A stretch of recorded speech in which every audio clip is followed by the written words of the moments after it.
All right. We should be live for another day of politics and everything else. We have a few things to get into. The Alberta, I believe it's the United Conservative Party press conference convention, whatever you want to call it. Uh, we got some footage here from Rebel News down on the floor at the convention that happened. I don't think it's still happening. I think it's over. I could be wrong, but I think it's over. And some of the people in the crowd are very skeptical of this energy deal, and yeah, I don't blame them. So we're going to jump right into this video, and I'm going to set everything else up. Well, we're on a lunch break at the Alberta United Conservative Party conference. Very interesting keynote speech by the Premier. Lots of applause lines. For example, when she said she was going to call for reduced immigration, when she said she was going to crack down on biological men in women's places, including sports. But there were some raised eyebrows, including some gentle booing when the topic of the memorandum of understanding with the federal Liberals came up. As you know, I support a strong and sovereign Alberta within a united Canada. I know we might have a bit of a difference of opinion on that, but I hope people today feel a lot more confident that Canada works than they did a couple of days ago.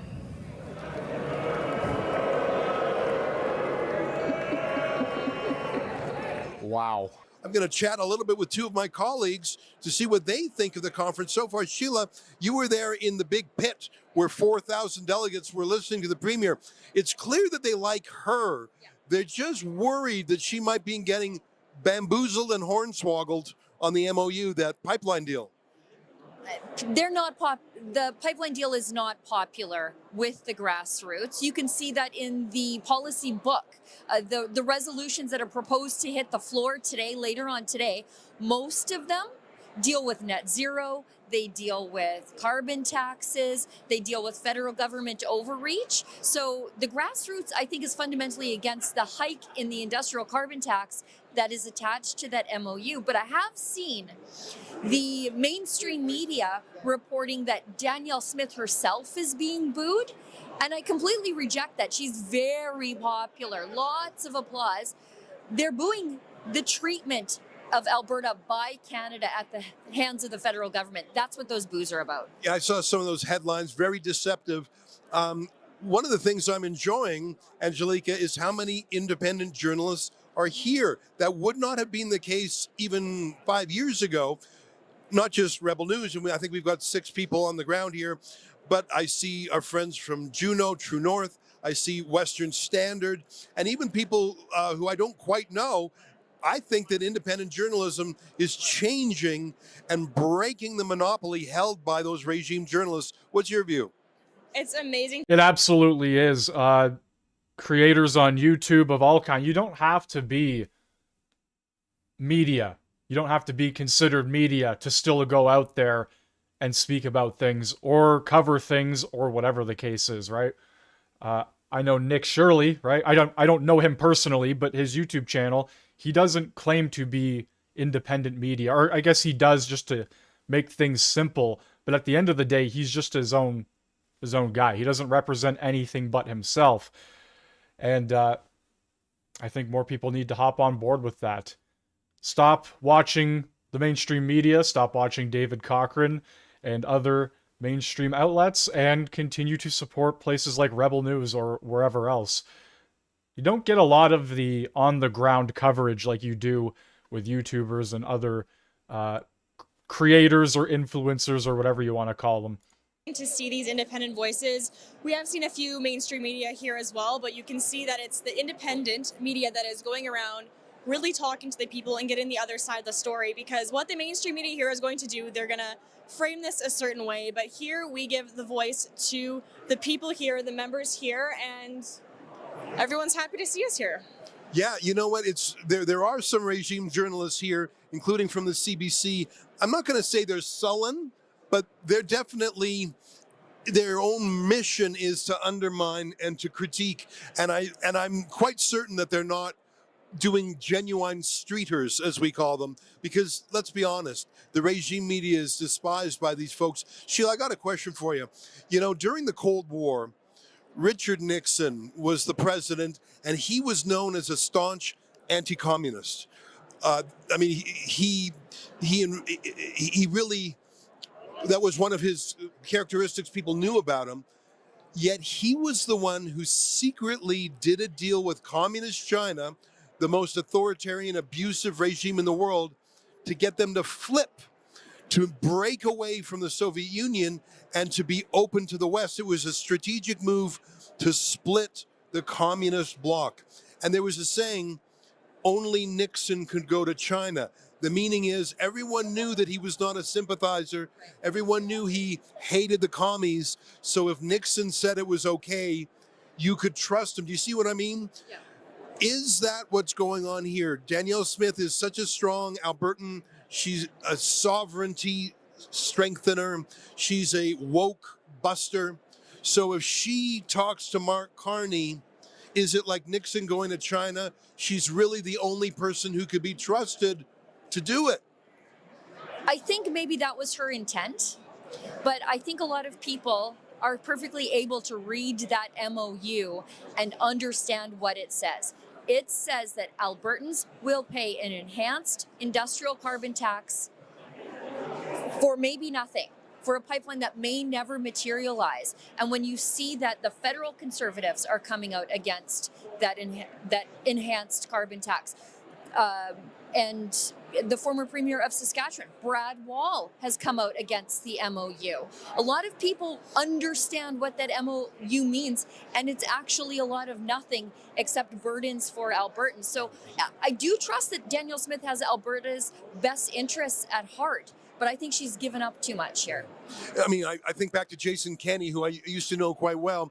He was always one eye on Ottawa. He was always, yeah, and so I don't think anyone would have trusted Kenney with his MOU. Angelica, you've been spending a lot of time with the different delegates.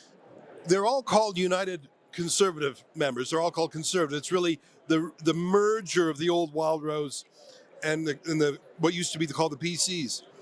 How many people here are actually independence-minded Albertans who, if this project fails, would be for independence?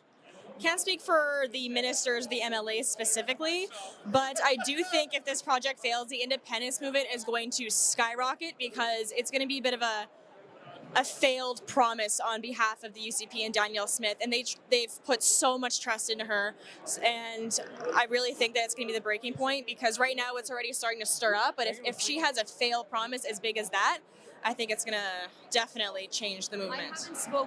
I've talked to a ton of grassroots members over the day and a half that I've been here. Not a single one has said that they are not independence minded.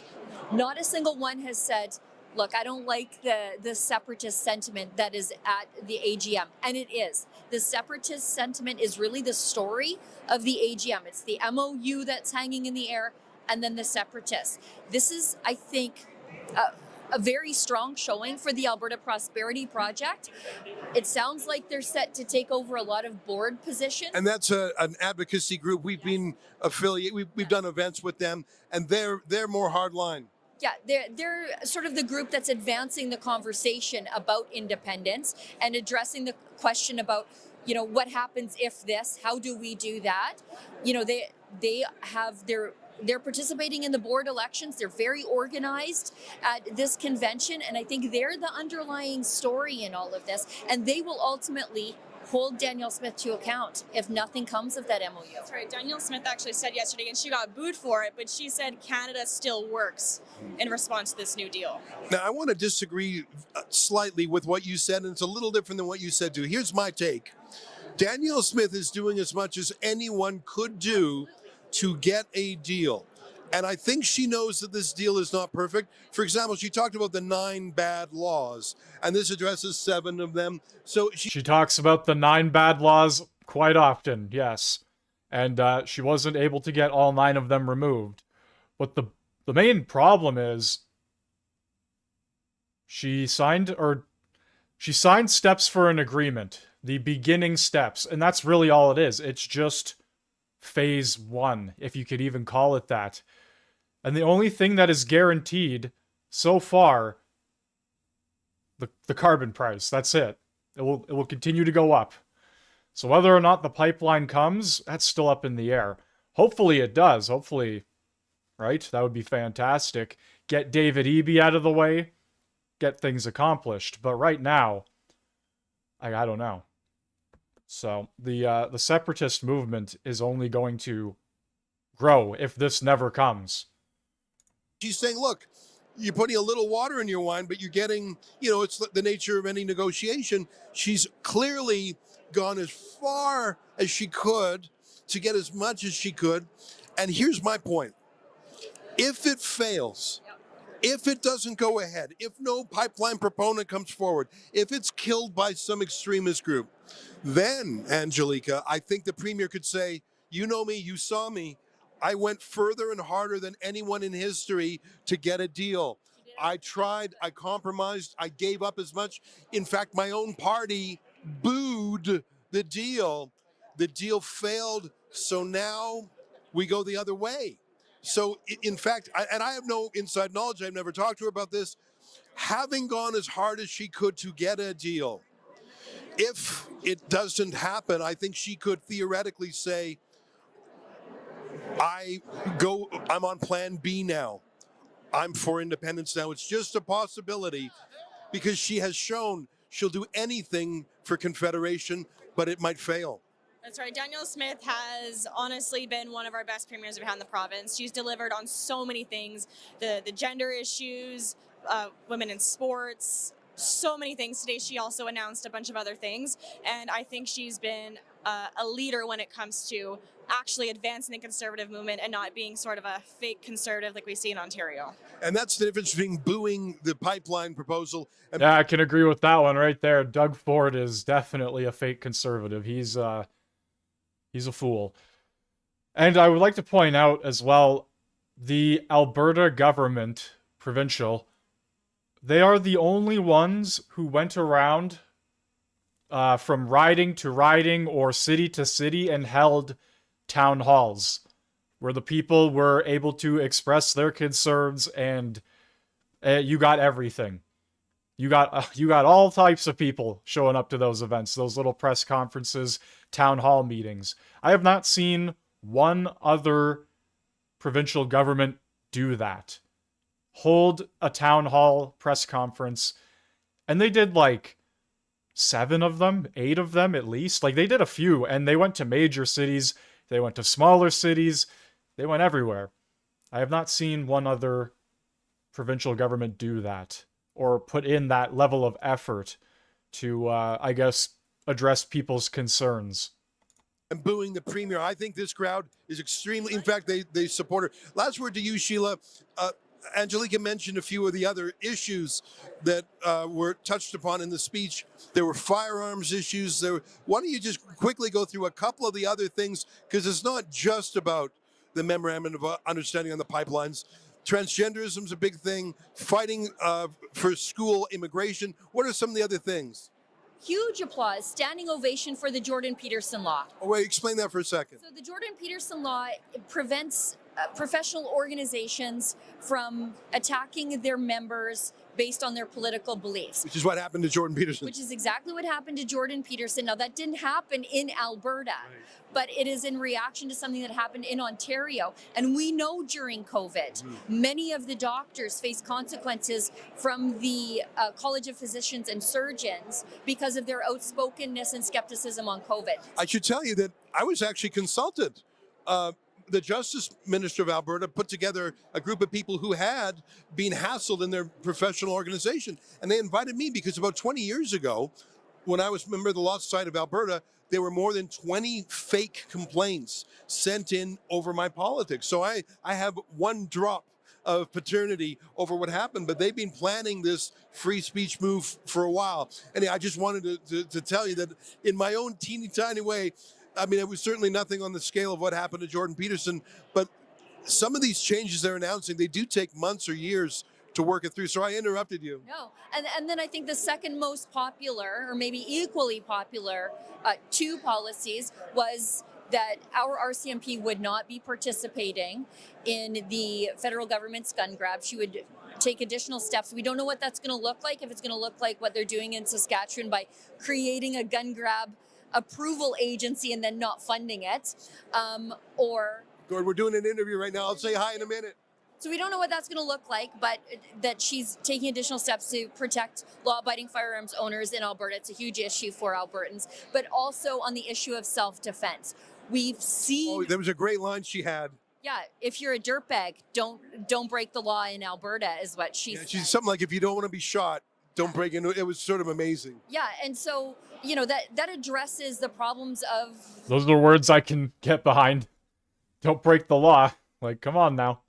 The federal government with their catch and release laws, with their, you know, taking away mandatory minimums, and changing sentencing guidelines based on systemic racism, which is one of the things that they did around gang-related offenses. So protecting our ability to protect our families in our own homes. So huge applause for that. Well, very interesting. I'm so glad I'm here. The first thing that struck me was how big it is. Like, just enormous. It's smaller than last year, though, by about 1,500 people. Well, People last year. that's a great point. I'm trying to think of any other province where any other political party would generate this kind of turnout. I don't know, maybe Pierre Poilievre's federal conservative convention in the new year will, but this is just astounding. Thanks to you guys and the rest of the Rebel team.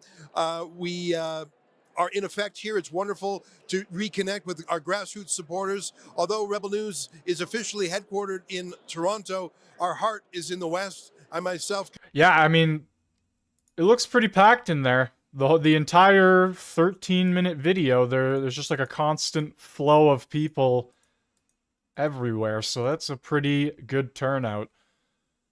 Alright, moving on to the next thing, which I'm not going to spend too much time on. The live stream yesterday got a community guidelines removal, and the entire live stream was removed wrongfully. YouTube came in, gave no reason, and removed it. I disagreed with it because there was nothing wrong with what I showed, and I appealed, and about, I don't know, 30 minutes or so ago, the appeal was granted, and I got the live stream back up and running from yesterday.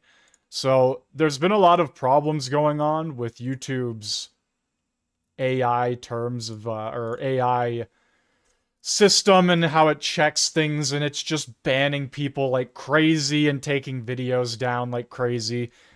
Luckily, I guess, I don't know, maybe I was one of the fortunate ones. They came in and instantly corrected it. Moving on, though, we have this phenomenal video. Phenomenal ending to Trump's cabinet meeting yesterday. Take a listen to this. And they contribute nothing. The welfare is like 88%. They contribute nothing. I don't want them in our country, I'll be honest with you, okay? Somebody would say, oh, that's not politically correct. I don't care. I don't want them in our country. Their country's no good for a reason. Their country stinks, and we don't want them in our country. I could say that about other countries, too. I can say it about other countries, too. We don't want them to hell. We have to rebuild our country. You know, our country's at a tipping point. We could go bad. We're at a tipping point. I don't know if people mind me saying that, but I'm saying it. We could go one way or the other, and we're going to go the wrong way if we keep taking in garbage into our country.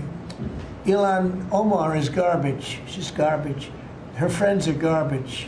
These aren't people that work. These aren't people that say, let's go, come on, let's make this place great. These are people that do nothing but complain. They complain. And from where they came from, they got nothing. You know, they came from paradise, and they said, this isn't paradise. But when they come from hell, and they complain, and do nothing but bitch, we don't want them in our country. Let them go back to where they came from and fix it. Okay. Thank you very much, everybody. Oh shit, didn't mean to do that. They contribute. One more time, just that ending part. They got nothing.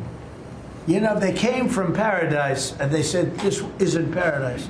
But when they come from hell, and they complain, and do nothing but bitch, we don't want them in our country. Let them go back to where they came from and fix it. Okay. Yeah, that's That's why he won the election. That's why he won. So there you have it. All right, moving on to, I didn't think we were going to be able to get to this because I wasn't sure when the full thing would go up. We have a Steven Crowder clip of a Change My Mind. So we're going to watch a bit of this. Yeah. Are we good? Yeah. Okay. All right. Yeah. This is the best view I've got for Rumble because I rarely show Rumble clips. So you're just bear with me on this one. We talked about that quite a bit. We can touch on that too if you want to. Just kind of it's I've got to imagine. How old are you? I'm 19. 19. Yeah. Got to be daunting. Kind of looking at. When people talk about boomers not really fully appreciating it, and I go, sure, people can make better financial decisions, and I think that a lot of young people don't, but they don't really take into account the competitive nature of the job marketplace. It's quite a bit different from what Especially it used to be. right now. I mean, I have a lot of friends. Just last night, I was with a couple seniors that are graduating this semester, and just discussing the job market in general. Yeah. It's difficult right now. I can only imagine. Well, I didn't run into that because I was an idiot who they said the world needs grave diggers too. And then I did stand-up comedy and went about it the other way. I did 2 semesters of college. But, well, you wrestled. So did they call you like the Griffin? Like, here comes the Griffin! No, they didn't do all that. I mean, you know how it is wrestling. It's a little less showmanship-like than most of the stuff you see on TV. Yeah, they don't like the showboating. No. Often, I know in wrestling, you get the nickname you don't want. So, yeah. For whatever reason, my entire high school team called me Gabby, like as in Gabrielle. And if you show that you don't like it, that's what you get. That's what I got for 2 years. Like we have a guy here, I don't know, he's former special forces, but he loves filet. Oh, yeah. So I call him Tenderloin. And he hates it. But that's just what it is. I'm like, dude, it's an ironically scary nickname because people go like, Tenderloin is too soft. He must be crazy.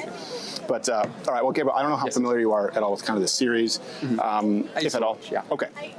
So, I just always try and clarify with people what it's not, because this was started 10 years ago, close to it, before the kind of debate bro culture and before YouTube Shorts was a thing. Yeah. It's not designed to be gotcha, score points, dunk. We really do try and have discussions in good faith, even on controversial topics, hopefully proving that we can have them even if we disagree. And that being said, today obviously is a hot button issue. We've been talking about it quite a bit.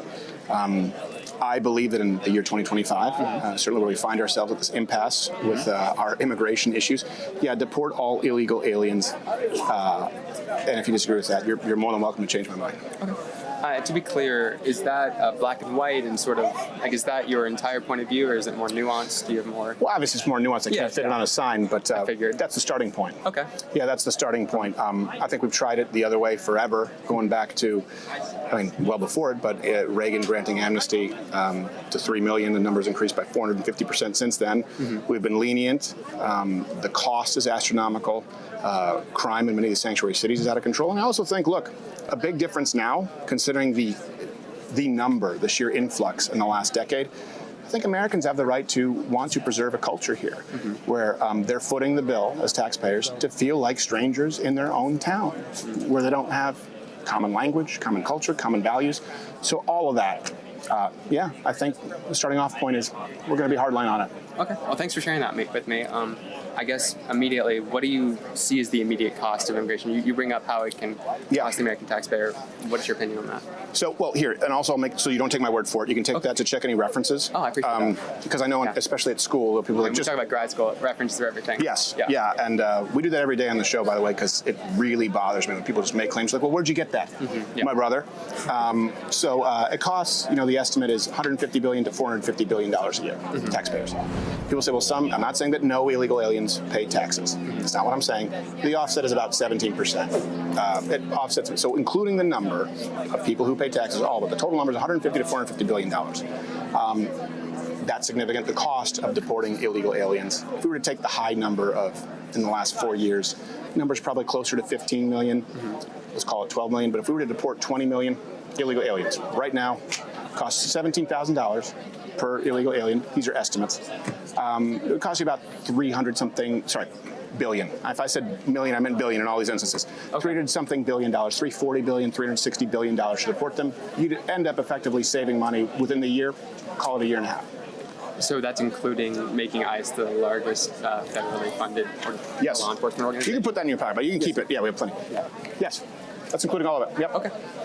That's including the cost of self-deportations as well, versus having to chase people down and deport them, all of it. Okay. So, I mean, with the fact that, I mean, I'm not entirely educated on the exact statistics, I mean, though we all understand that statistics, like anything, you can use to lie. Sure. Not that you're doing that, just that No, I we should agree. be cognizant of the type of statistics that we're quoting and all those sorts of things. Yes. But the IRS allows you to pay taxes without a SSN, a social security number. And for example, they want you to. They'll track you down even if you, I mean, not, you know what I mean? Well, they'll track you down. They'll go up here behind you with a sigmoidoscope. So, in my case, they use an IMAX wide-angle lens. So we're, oh, that's right. You're from Canada? No? I'm born in Detroit, but yeah, okay. spent a lot of time in Canada. Okay, so I'm just vaguely remembering things. I'm ashamed of it. It's a horrible place. Yeah. I don't know much about it. I've never been, honestly. You're better off. Okay. Well, But yeah, so the IRS, you're saying they Yes. can track you whether you have a social security number or not. okay, so you're of the opinion, with statistics back it up, that there are just millions of illegal aliens not paying taxes? Yes. Okay. I suppose, could you inform me as to why? Well, the numbers bear it out. And here's the other problem. It More actually isn't in fully detail true. of how those things were. Yeah, so again, this numbers is, were calculated. and the reason that this really sticks in my mind is because when I did a change my mind on building the wall Yes. a long time ago, the number was about 116 billion per year. The lowest estimate you'll find is 150 billion. People say sales tax. I understand. So do Americans pay sales tax. Yes. But accounting for the income revenue that we actually see having to and here's also the problem too, right? Like you said, these have to be. That's why I give you a pretty wide range. Yeah. Because when you're dealing with people who are not only not on the books, but are incentivized to stay off the books, and even more, the employers are incentivized to keep them off the books as a result of policy, it's difficult to track. But you'd be hard-pressed to find someone say that it's a net benefit to the American taxpayer, illegal aliens. Okay, that's a fair point. Yeah. And you also bring up the fact that American culture, that this we bring in all these illegal immigrants. Yes. And it sort of devalues American culture. Yeah. Do you think that I mean, you talked about Ronald Reagan earlier. You've heard his quote that the only thing that defines an American is a willingness to come to this country, and anybody can become an American. Could become an American, yeah. Yes. That's the important part of that quote. So you think definitionally what becomes an American is assimilation to our culture? So yeah, I think that if I see someone who's here, who's sending money back to the country they claim to flee and they don't speak the common language, I view them as less American. Okay, so I mean, because most of those people are supporting their parents, which is really common in a lot of other cultures. Yep. And you disagree with that? Yes. Okay. Because again, we have to look out for the best interests of Americans. I don't know if I'm sure that you know this to some degree, and you'll find out in the workforce, but a lot of Americans are struggling. There's over 7.5 million Americans, 7.4 depending on the year, looking for jobs. They're willing to do the jobs that are being imported at cheaper wages. They're struggling. A country needs to look out for the best interests of its citizens, as all of these other countries do. Yes. The immigration laws are far more harsh in Mexico, far more harsh, for example, in Japan and Korea and even many South American countries. India had an official language being English, one of many before the United States. So yeah, that's not a benefit to the American taxpayer. Someone coming here, working a job that an American would do, to send money to another country is not something, that's not building a country, that's taking from. That's my opinion. Well, I mean, you bring up Japan and Korea, and those are really great examples of extremely xenophobic countries that dislike people that they're not considered nationalists. Including each other. Yeah, I mean, yeah, exactly. Koreans hate Japan. But I didn't just bring them up, I bring up Mexico. Yeah, no, I mean, I can't own waterfront property in Mexico if I go there legally. Yes. I can't protest. The reason I bring up those two, and you could include Mexico as well, is I think the United States is distinctively better because we have so many people not from this country working within it. We have greater ideas. We have, for example, I said that I was interested in graduate school and that I've spoken with a lot of those people. A lot of graduate students aren't from this country. Sure. And without question, that makes every single graduate program with non-Americans in it better for it, because they have to be so much better than us to get into these programs. Not always. In my experience, which Yeah, is, you know, not always. relative to And there are also a lot of people who are, there are these degree mills. India is largely the epicenter of this, where there are fraudulent degrees and there are placing firms that take money off the top. And they come in, they're not any more qualified, they're not any more skilled. I have no problem with someone coming to this country legally and wanting to pursue an education and becoming an American. We have those processes that exist. But that's not all the immigrants that we're seeing right now. And an issue for me, we need to have a shared value system. We have a shared common language and a shared specific value in contributing and building a country. So you say a lot of different points of view. Yeah, let's take, for example, like when people think immigrants, they'll often think like Ellis Island, that's sort of like Italians and the Irish, and they might have disagreed, but the truth is people coming from Italy, Ireland, Germany, Poland, take your pick, they came here, right, only a nickel in their pocket, at great risk to themselves, at no benefit. As a matter of fact, they left often the creature comforts and sort of a social safety net, in some cases of the previous country, at risk to themselves, but the promise of freedom. That's the only thing promised here that wasn't promised anywhere else. Well, the benefit was freedom. Not EBT SNAP, not Social Security, not going into an emergency room and not paying the bill. Not that. There's a huge difference between immigrating pre-welfare state and post-welfare state. And so it needs to be the value of building and contributing to a country. And if people don't meet that criteria, they serve none of the American people's best interests. Well, I mean, you talk about coming here for EBT or other benefits. And the just simple fact is that a lot of these things existed. You talk about welfare state. 1930s. As a broad term, yeah. We still saw immigration throughout the 50s and 60s, and it really hasn't become this hot and button issue until recently. And so what necessarily changed, and just to say more specifically, that a lot of the people that come here to work jobs aren't getting from degree mills. Some aren't. No, I know. No, I know. But a lot there'd of them be no go way to of like correcting it. IIT Bombay, for example, a very good school. Some. That a lot of them in graduate programs at the very least that are receiving doctorates here in this country, which is a large that's a great example of an industry which heavily relies on immigrants. Which industry? Graduate education. Yeah, graduate education. So graduate education at large, regardless of area of study? I suppose I can only speak into engineering. Okay. Specifically industrial engineering. Okay. But we see a lot of immigrants. So you don't think there are enough Americans who could do those jobs capably that we need to import them? I don't know, but I know for a fact that if I get beat out for a spot in that education, it's not because I wasn't qualified. It's not because they were less qualified than me. What if you get beat out in the job force just because someone will do it cheaper, like 30-40% because they come from a third world country where that's acceptable to them? Well, that's just capitalism for you, I suppose. It's not, though. You just No, it's not. Okay, so what? It's not if someone is coming and they're sending their money back to a country that doesn't serve the American. No, it does, especially too. There'd be no way of verifying, right? That's the issue. There's no way of verifying if it's legitimate. And I think we would agree, the employers who turn a blind eye, you've created a modern class of slave labor. You can go to neighborhoods here where you'll find 16 families living in a house, taking a job that an American would do for much lower wages. A commission is taken off the top from one of these placement firms, and Americans are out of work. You can't tell me that there aren't enough Americans who will do jobs in tech in Palo Alto or engineering. I know we have brilliant minds here. You seem to be one of them. And I guess the question would become, what do you believe the criteria should be? Because now we've gone from illegal aliens, but I think this is a good conversation. What do you think the criteria should be for someone to be given that golden ticket of American citizenship or green card? I think the idea of a golden ticket for Americans, when I say that, I mean that American citizenship is such a great ideal.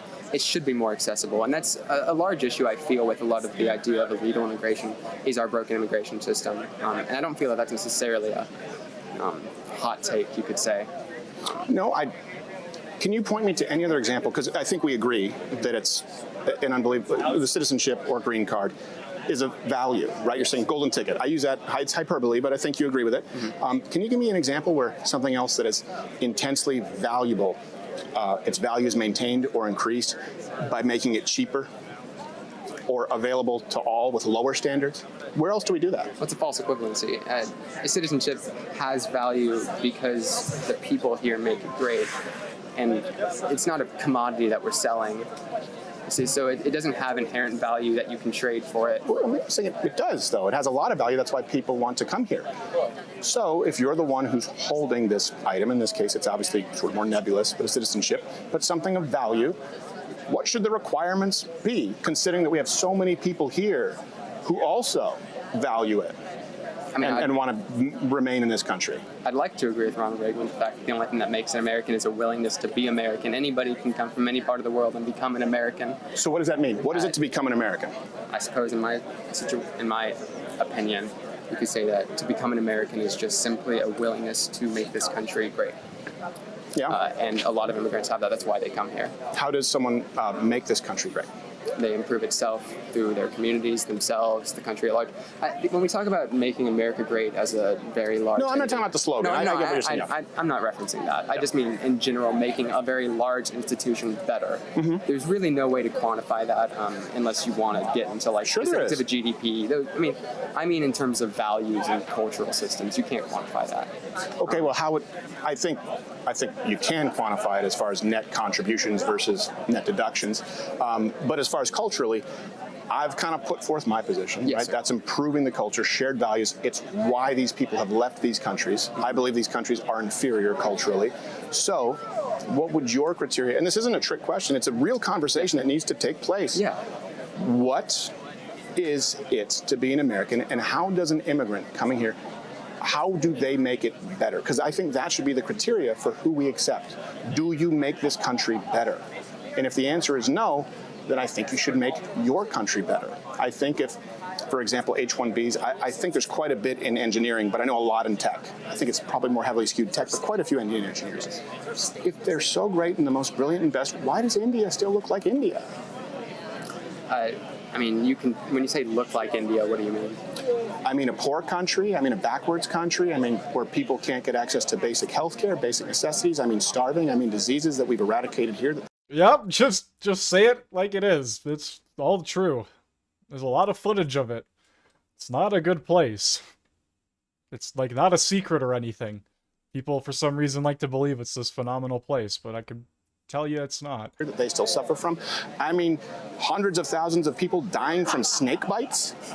That's not a joke. No, I understand. No, but literally, yes, it's a third world country. Why aren't the best and brightest turning India into America number 2? Well, a lot of those things, when you talk about being a backwards country, and a lot of the things they face because being so rural are more to do with cultural values and things that you place into I agree. high regard that they don't. And so Sure. even the idea of a third world country, comes from the Civil War, as I'm sure you know. And we use it these days to refer to anything that is less urbanized or less culturally, like scientifically advanced, technologically advanced. Sure. But a lot of these countries they have really strong programs and a lot of things that aren't focused on the things we Americans find valuable. Right. And so, but why not? That's a great question. I'm not Indian. I wouldn't know. Or, any country. The point is that those people that come here and choose to make our country better rather than theirs, they might just hold values and things that we find value in rather than they. Well, what's the benefit? Some do, a lot don't. And what would you say to the American who goes, well, these people come here, take a job, do it for a lower wage, and they send the money back home to India, the country that they left, because that's very common. I mean, you say a lot don't, and just quickly, a lot don't. We can't speak necessarily what any given immigrant believes or does not believe. Well, okay, so in Texas, I'll just give you as an example, and I've talked with quite a few of these people. As a matter of fact, I did a talking with people, which is like changed my mind, but I'm less likely to get shot, where I just kind of walk and talk, and there were some Indian immigrants who were going to college, and I said, what do you like most about America?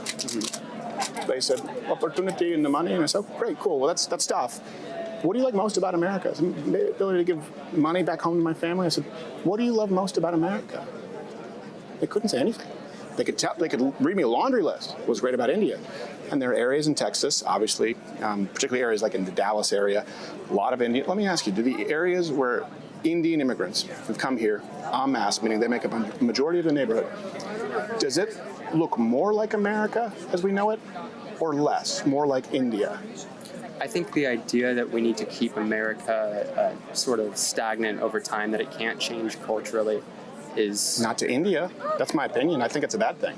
Well, I mean, that's what makes America America, is that people looking like India? No, I mean, this idea of a melting pot, and some people disagree with that, but that's not necessarily It's a different, though, but it's a very different melting pot. Again, people from Ireland and England coming in, they weren't from different planets. When someone doesn't come from the same type of value system or even share the same language, and they're interested in using the gold, the milk and honey from this country to send back to said country they left, that's not the same thing. We can see examples. For example, those early immigrants, they weren't sending all their money back to Italy or Ireland. Cuban Americans, these are actual asylum seekers. They won't send a dime back to Castro's Cuba, right? It's not the same thing. I think a lot of people are not coming here to contribute, but to reap the benefits, and there's no regard for the American citizen. And it's the same thing happening here. The exact same thing. on a smaller scale, but it's happening. So you think what qualifies an immigrant to have value is how culturally similar their previous country is to America? Or, I mean, we even I think it should be factored in how much they build this country, not take. But that has nothing to do with how culturally similar their country I would say that's a central tenet to American culture. When you had immigrants coming here and they were building the Empire State Building, where they're eating their lunch boxes on the scaffolding, that still gives me vertigo when I see the pictures. Yeah. And paying taxes. I think that's very different from someone coming here, and certainly the illegal aliens who don't pay taxes, or the ones who don't. I'm not saying all, not all. Or someone coming here, collecting the money and sending it back to India, or sending it back to Mexico, or sending it back to Honduras, insert country here. I think it's very, very different. And you see it with Cuban Americans, you see it with USSR expats who came here who were fleeing communism. It's difficult to inherently say that sending money home was a bad thing when so often the federal government, because of our role in the national or the world stage, gives millions or billions of dollars to foreign countries. It's just an individual portion of that. And I don't know that you necessarily, or I can speak for myself specifically, would not give money back to my family if I were to make enough in a different country. Well, sure, but the policy should be a 50% remittance tax. Keep your money in America. If you love America, keep your money in America. See, benefit the American citizen. Because again, we can't track it. We just know the net cost. Well, versus the net contributions. And that needs to be taken into. What about a shared language? Got to speak English? Or no? Really? See, you don't agree with that? No, none of that. Okay, so you don't have to contribute. You can send your money back home. You don't have to speak English. Tell me how any of this makes America better. I think it would be smart if they were to learn English. It's just simple common sense. The majority language here is English. However, there's a difference between things that might be smart or common sense and things we can make legally enforceable. And that's one of those things. Same with sending money home or even having an American value system, which you may define to be a sense of cultural norms. But regardless, there's a difference between things that you might find personally benefiting to you or the country as a whole and things that we can make legally responsible. For sure, you could ensure that any and all retail customer service positions, forward-facing positions, English, only English, as they do in countries with official languages. That would be a disservice to many of the communities where most but it would be a huge service to the United States community. That ignores the fact that the United States community is made up of smaller communities. No? Yes, definitionally, yeah. Well, you use the term melting pot, which is a term I'll use it for the nomenclature. How can you distinguish United States culture from Oklahoma culture from Oklahoma City culture? Yeah. There are different sizes to it. Sure. And a lot of the smaller parts of this country don't speak English as their native language, simply because a lot of them are immigrants, second-generation immigrants, third-generation immigrants. Yeah. And so why would you just define the difference between national borders and state borders? Yes, sir. Right? And a national border is a language. A national border is net contributions. A national border is you keep your resources here. If you want to be a part of this nation, you place this nation before all others. That is a huge component of being American. I don't give a rat's ass what Ronald Reagan says and the way it's misinterpreted. He's saying if you want to become an American, what does that mean? Let's look to the founding documents. You have no allegiance to any other nation before the United States. That means you don't send your money elsewhere. You don't have a sworn allegiance or an affinity for another nation above the United States, and we need to have a shared common culture. Well, that's allusion to the founding documents. I mean, so you think that America is stronger? Because I don't want to get too far. If people don't speak the same language, if people coming here don't learn English, send their money back to another country, you think that makes America great? Because let's just agree. Look, I don't think that inherently makes America better or worse. I think their contributions to the country can make this country better or worse. However, their cultural norms and values have no difference. But what contributions? Technological is a great example. I mean, I can speak from experience, but also just generally cultural. So much of American cuisine is made up of foreign cuisine. Now, you're not going to get me on tandoori chicken that's the reason we need a bunch of third world immigrants who don't speak the language.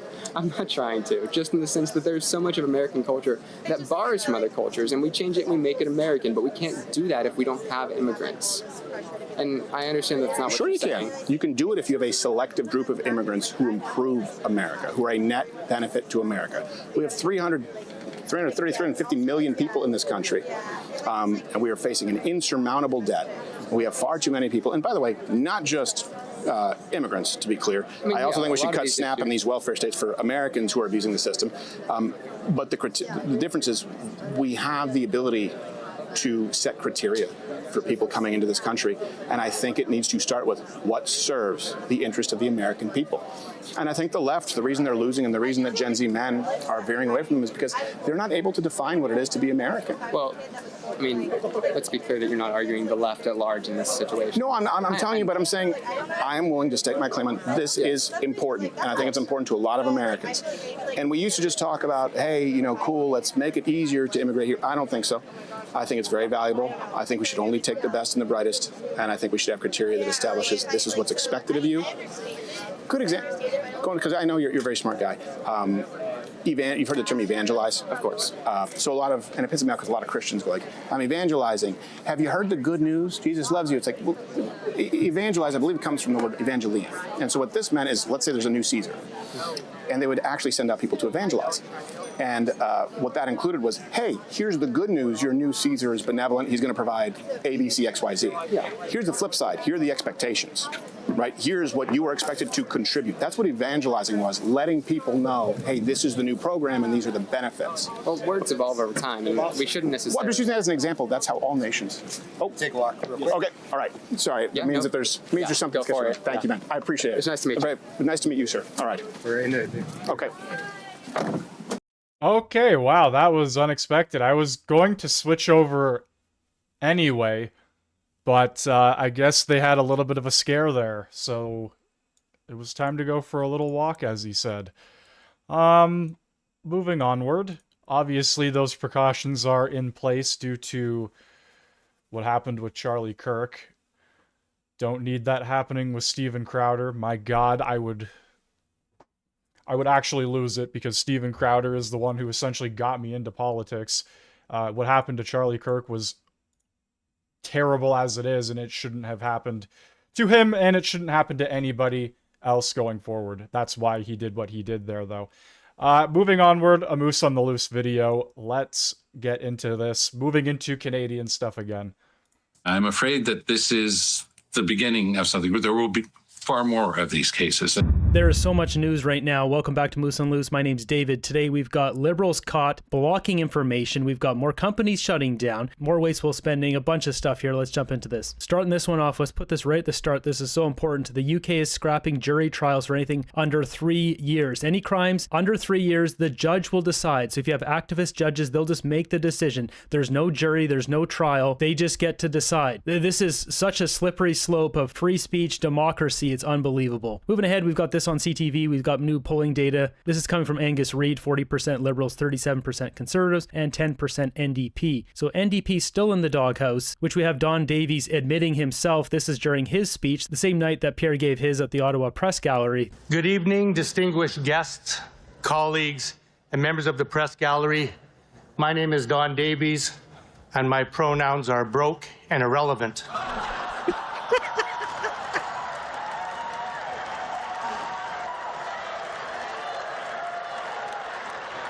I was originally given 3 minutes for my remarks, but I negotiated an extra minute in exchange for propping up the Liberals,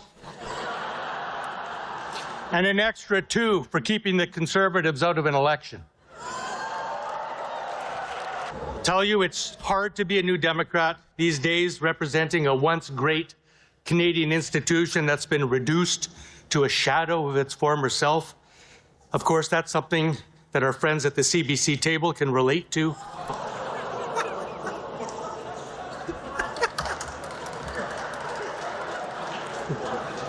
I thought you'd like that, Pierre.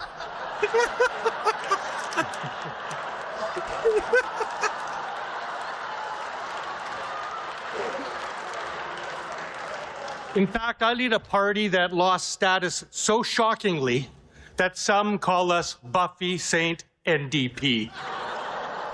It's an honor to join my fellow leaders here tonight. Elizabeth May is here, my designated driver. My God. You see, the funny thing about that is, to Elizabeth, the most offensive part of that joke is the idea that she drove here. This is good stuff. Don Davies did a good job. Moving ahead to the real business, we've got Blacklock's reporters with this. He did a good job because it's all he's ever going to have. It was a big moment to shine. He had to come out swinging.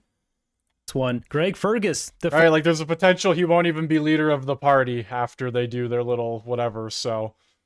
former speaker here, caught up in a $297,000 scandal, spending that on travel, including spring break in Jamaica. Oh, Jamaica. You know how I feel about Jamaica. $13,000 on transportation, $8,000 accommodation. It just goes on and on and on. What a waste of money. And the ultimate question is, what do we get for this? Nothing. These guys just gallivant around the world. We get nothing for it. Speaking of getting nothing for it, we've got this story. The RCMP is spending $34 million to replace 80% of their drone fleet after determining that 973 drones that were made in China present a high security risk. This is a... Yeah, let's go. Making big plays here in Canada, everyone. Chinese drones that present risks. Let's go! Woo! God, absolutely so dumb. This country is foolish. I mean, in the Trade Committee, International Trade Committee, they were talking about these electronics coming from places where they have bad intentions, where our number one foreign adversary is China when it comes to trade and selling us electronics that may or may not be rebranded, counterfeit, or whatever the case is. And now we literally have this. A real story. This is what's happening in our government. This is how incompetent they are. Andy Lee posting this. It's a database of blacklisted Chinese military entities. Savage. Jumping back to this press event here, we got Mark Carney speaking where he slips it out of the bag. He's going to be bringing in some new people we don't know yet, probably some of his banker buddies. Premier Ministre Ancien, Premier Ministre Clark, Premier Ministre. Introducing Christy Clark, Jean Charest, etc. Cabinet colleagues, current and future. Cabinet colleagues, current and future. I don't doubt this. He's going to bring in more of his banker buddies.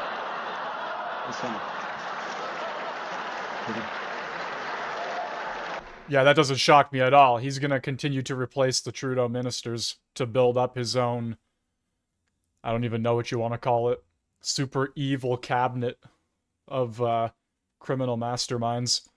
It's a Big Ten. Saying grand.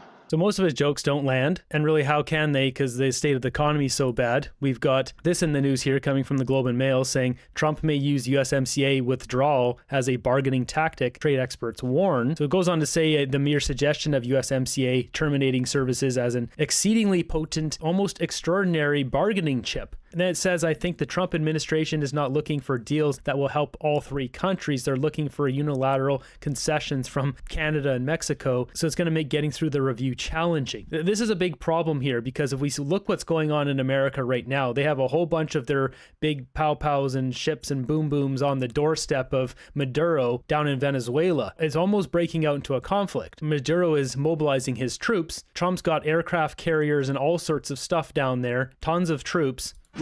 Yeah, I was going to talk about this today, that there could be a major conflict in Venezuela, but I'm also kind of sitting here thinking, like, I don't know, they've been saying this for the past month now, and nothing has really happened yet, so until something does, you know, I'll go live for it, but right now it's just a show of force on specifically the American side. I mean, the Americans will just steamroll Venezuela if they get into any sort of armed conflict. Let's just be real here. Luego de 20 días continuos de anuncios, amenazas, guerra psicológica, luego de 20 días de asedio contra la nación venezolana, hoy estamos más fuertes. I don't know who this guy thinks he is. Trump rolls in there with a cavalry like it's game over. Let's get real here. There's a price on this guy's head, like $50 million. What happened here is Maduro... Trump doesn't have to put a single soldier in Venezuelan ground or territory, and he could win. It's not even a matter of sending troops there at that point. It's literally just a couple runs with the jets. That's all it takes. Like, we saw what he was able to accomplish with Iran.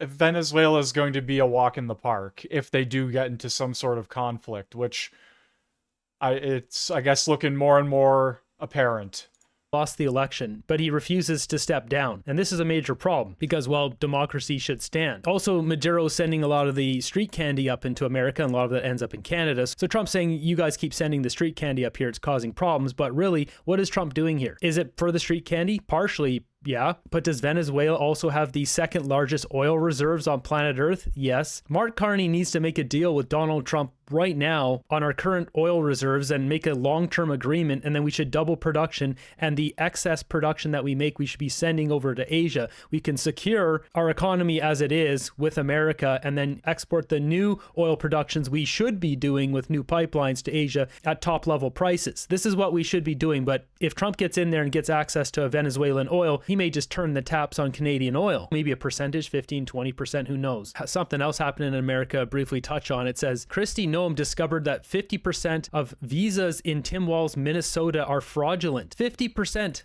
Look into Minnesota and their fraud on visas and their programs. 50% of them are fraudulent, which means that wacko Governor Walz either is an idiot or he did it on purpose. And I think he's both, sir. Problems on both sides of the border here with immigration. Going back to Mark Carney's speech, he decided to take a jab at reporters for questions on Trump. Speaking of keeping track, when did I last speak to President Trump? I mean, did we text? Like recently? Any emojis? Did he like my Insta with Macron? These are all great questions. They are worth flying halfway around the world to ask. One question, one follow-up. Did you text Trump? Emojis? They're great questions, and I should answer them because sharing is caring. I get he's supposed to be making jokes here and stuff, but people are losing their jobs. It's just not funny. And they zoomed in on that reporter. I'm assuming that was the one who asked that question. I think she mentioned emojis in the question. I'm trying to make some fun of that. But really, she's asking the question everyone wants to know. Are you getting a deal? Like, are you talking to the guy? What's going on? I believe Carney went first out of all the speeches, so he didn't know Pierre's there, and he made this comment. And I join others in not being able to see Pierre Poilievre anywhere here this evening. And don't you find it odd that no one else is willing to give up their seat? Something changed? I don't know. Anyways. This coming from the guy who kicked... I just... Watching paint dry would be more intelligent and funnier than this entire thing. I feel like I'm actually losing brain cells listening to this man speak right now. And I have to point out, I absolutely have to point out, when Poilievre walked out into that press gallery, he got a standing ovation from the entire room. They're barely laughing at Mark Carney's jokes. They are giving him pity laughs. This is embarrassing. If he was actually liked as a prime minister, as a person, they would be laughing. Even if it was like a fake, hard laugh. They would still be doing it. They are barely giving him anything here. This is, just get out of here, man. Just go back to Europe, leave Canada, step down. You're not even here 80% of the time anyway. You're off in your jet going somewhere. So do us all a favor and just permanently leave. Chandra Arya out of his seat, a Liberal MP for 9 years who did nothing wrong that we've seen. He kicks the guy out to steal his riding. Damien Kirk gave up his seat willingly. Carney steals the seat and has the audacity to make a joke like that. This guy's wild. Look, if the budget has shown us one thing, it's that every seat counts. And speaking of counting, let me be clear. I can count. Actually, I can also subtract, and I can multiply. Pierre, he just divides. It's such a bad joke. Pierre, I didn't write that. I didn't write that. Okay. Actually, I did. This coming from the guy who fear-mongered to become prime minister. He literally scares Canadians, and that's how he got in. Not with any hopeful message, not with any real plan, just scaring Canadians, and then says Pierre's the one that divides. Okay. And what are we seeing in Canada today? Income versus income tax growth. The income is the blue line, and the income tax is the red line. They keep taking our money, and they keep sending it to other places that we can't audit. And what do we have here today? Crofton Pulp Mill to close permanently this month, 350 workers out of a job. This is the Crofton Pulp Mill here on Vancouver Island, out in the Cowichan Valley. CTV with this one. Over the last 18 months, Crofton workers worked hard to reduce operational costs, and they made some extraordinary gains. Unfortunately, continued poor pricing for pulp and lack of access to affordable fiber in BC necessitates the closure. What essentially happened here is David Eby has completely destroyed the logging industry in British Columbia. They've increased the stumpage fees, basically cost per tree that they have to pay to the government. They've reduced the amount of forest they can log. And with the Trump tariffs, that is also destroying their business. Like, these companies are getting hammered. So we've got one loser in the premier who is intentionally destroying the industry, activist David Eby. And then we've also got the loser Mark Carney not getting a deal with Donald Trump. He only wants a... Wow, the NDP destroying things. Who would have guessed? I mean, come on now. After what the federal party did with Jagmeet Singh, I don't know why anybody would give the NDP their vote or the light of day, but here we are. BC is in a serious decline, like no other. They're probably the worst province, especially Vancouver. Vancouver and Surrey are just hellholes, apparently, and I would not want to be there, and I don't think you could pay me to live there. Like, you would have to pay me a lot of money to live in, like, the heart of Vancouver. I would not be doing that. Deal that... Like, you literally put your life at risk going to Vancouver. It's that bad. Enrich his Brookfield shares, and it's Canadians paying the price here. Like, Canadians have to wake up and not vote for these people because they're destroying our country. Literally, all this leads to less tax dollars for our country, just as we saw with Stellantis, Vancouver Island pulp mill, paper mill to restart after 18.8 million government investment. That's right, this is back from 2023. 2 years ago, both the federal government and the BC government, you can see BC government provided 4.5 million, federal government $14.3 million. They took the money, kept the mill open for 2 more years, and then shut it down. Did they spend all $18 million in the last 2 years? Is this a way to cash in and then check out? If that wasn't bad enough, what do we got? Breaking news, Stellantis says the government, not the company, insisted on redacting copies of the controversial agreement with Ottawa worth hundreds of millions of dollars requested by a Commons committee. The government took the documents, redacted them, and then said, oh, yeah, here you go. They're covering up these agreements, one that Melanie Joly didn't even read, which should be against the law here. As we see on National Post, auto giant Stellantis says the government, not the company, insisted on redacting copies of the controversial agreement. It says a letter to the House Government Operations Committee by Stellantis appears to contradict... Yeah, so right now we are in statements by members. We have probably about, I would say, 5 or so minutes, so I'll watch a bit more of this. Testimony by Top Industry Canada officials last week that redactions to the agreement sent to MPs who demanded unredacted copies were requested by the auto giant. It says, I received the letter. Melanie Joly went on to say, I received the letter from Stellantis earlier. There's no problem. We'll remove the redactions and send it to the committee. Yeah, okay. You guys got caught out. Now you'll do it. And we got Kelly Block, conservative, saying this, I'm shocked to receive a letter like that from Stellantis. Someone is not telling us the truth, and now we have to get to the bottom of it. This is absolutely ridiculous. What this is going to lead to is another motion of privilege like we had with the SDTC documents, and it's going to get the House all locked up. Could we see Carney prorogue? Do we go to another election because of all this? It's possible. Most likely the Conservatives will push this forward because they're trying to cover something up here, just like they did with SDTC. We still don't know what's going on there. We still don't know the 11 traitors. Like, it's unbelievable, all this stuff. And what does Melanie Joly have to say to all this? That they were adapting their business model. And that is why we've provided this fall $400 million to the company, and Ontario also provided $100 million. So they're adapting their business model to electric arc furnace, low carbon, net zero, green steel, and they're supporting them doing that. No tax dollars should go to that. If they want to do that, that's fine. Go ahead, do that. Your business. But why would we pay for a company to do that? Companies should run on their own, just like the CBC should run on their own. They shouldn't receive tax dollars. Otherwise, every company... Agreed. Absolutely agreed. And we're giving them tax dollars to stay afloat, and it's not even working. They just laid off more employees. I don't know how else to put it at this point. Like, nothing this current government has done, none of it's worked. Not a single thing. And I don't know. At this point, we're stuck waiting for another election. And even that's not a guarantee because the Conservatives are apparently like neck and neck. So let's head into question period. Statements by members, and then obviously question period. Thank you all for joining on YouTube, Rumble, and Kick.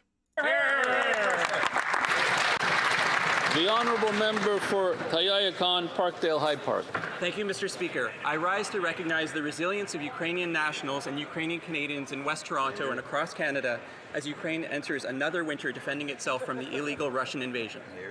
Organizations such as Ukrainian Canadian Social Services and the Toronto chapter of the Ukrainian Canadian Congress have added their voices, making the essential case for this Commons to authorize unprecedented investments in Ukrainian defense, security, and aid, including yesterday's announcement of an additional $200 million in military assistance. I am proud to be associated with a government that has invested more per capita in Ukraine's defense than any other nation. I also want to salute the work of such Ukrainian Canadian heroes as Alexander Romanko of the Congress's Technology and Innovation Committee and Anne Sputer, first Vice President of the Canadian Congress in Tayayakan, Parkdale High Park. On Holodomor Remembrance Day, we were fortunate to hear from Mykola Latishko, who shared his first-hand experience of survival during a Russia-forced famine carried out nearly 100 years ago. Then, as today, we know that Ukraine will never bow to Russian aggression. Slava Ukraine. The Honourable Member for Similkameen, South Okanagan, West Kootenay. Mr. Speaker, I want to recognize one of Canada's brightest young athletes, Victoria Maboko. At just 19 years old, she has won major tennis tournaments, winning 2 WTA singles titles, including the Canadian Open.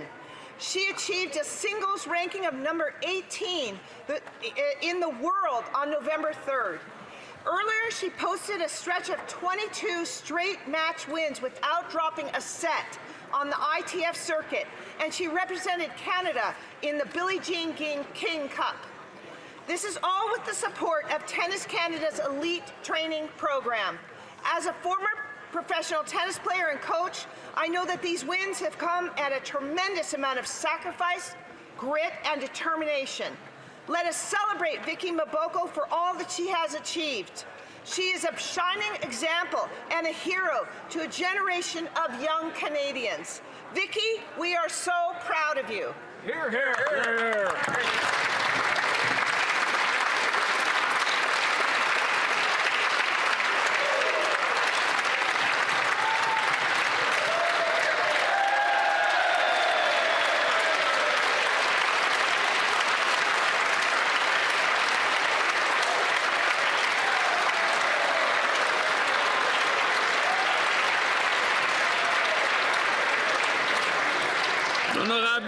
The Honourable Member for Laurentides-Labelle.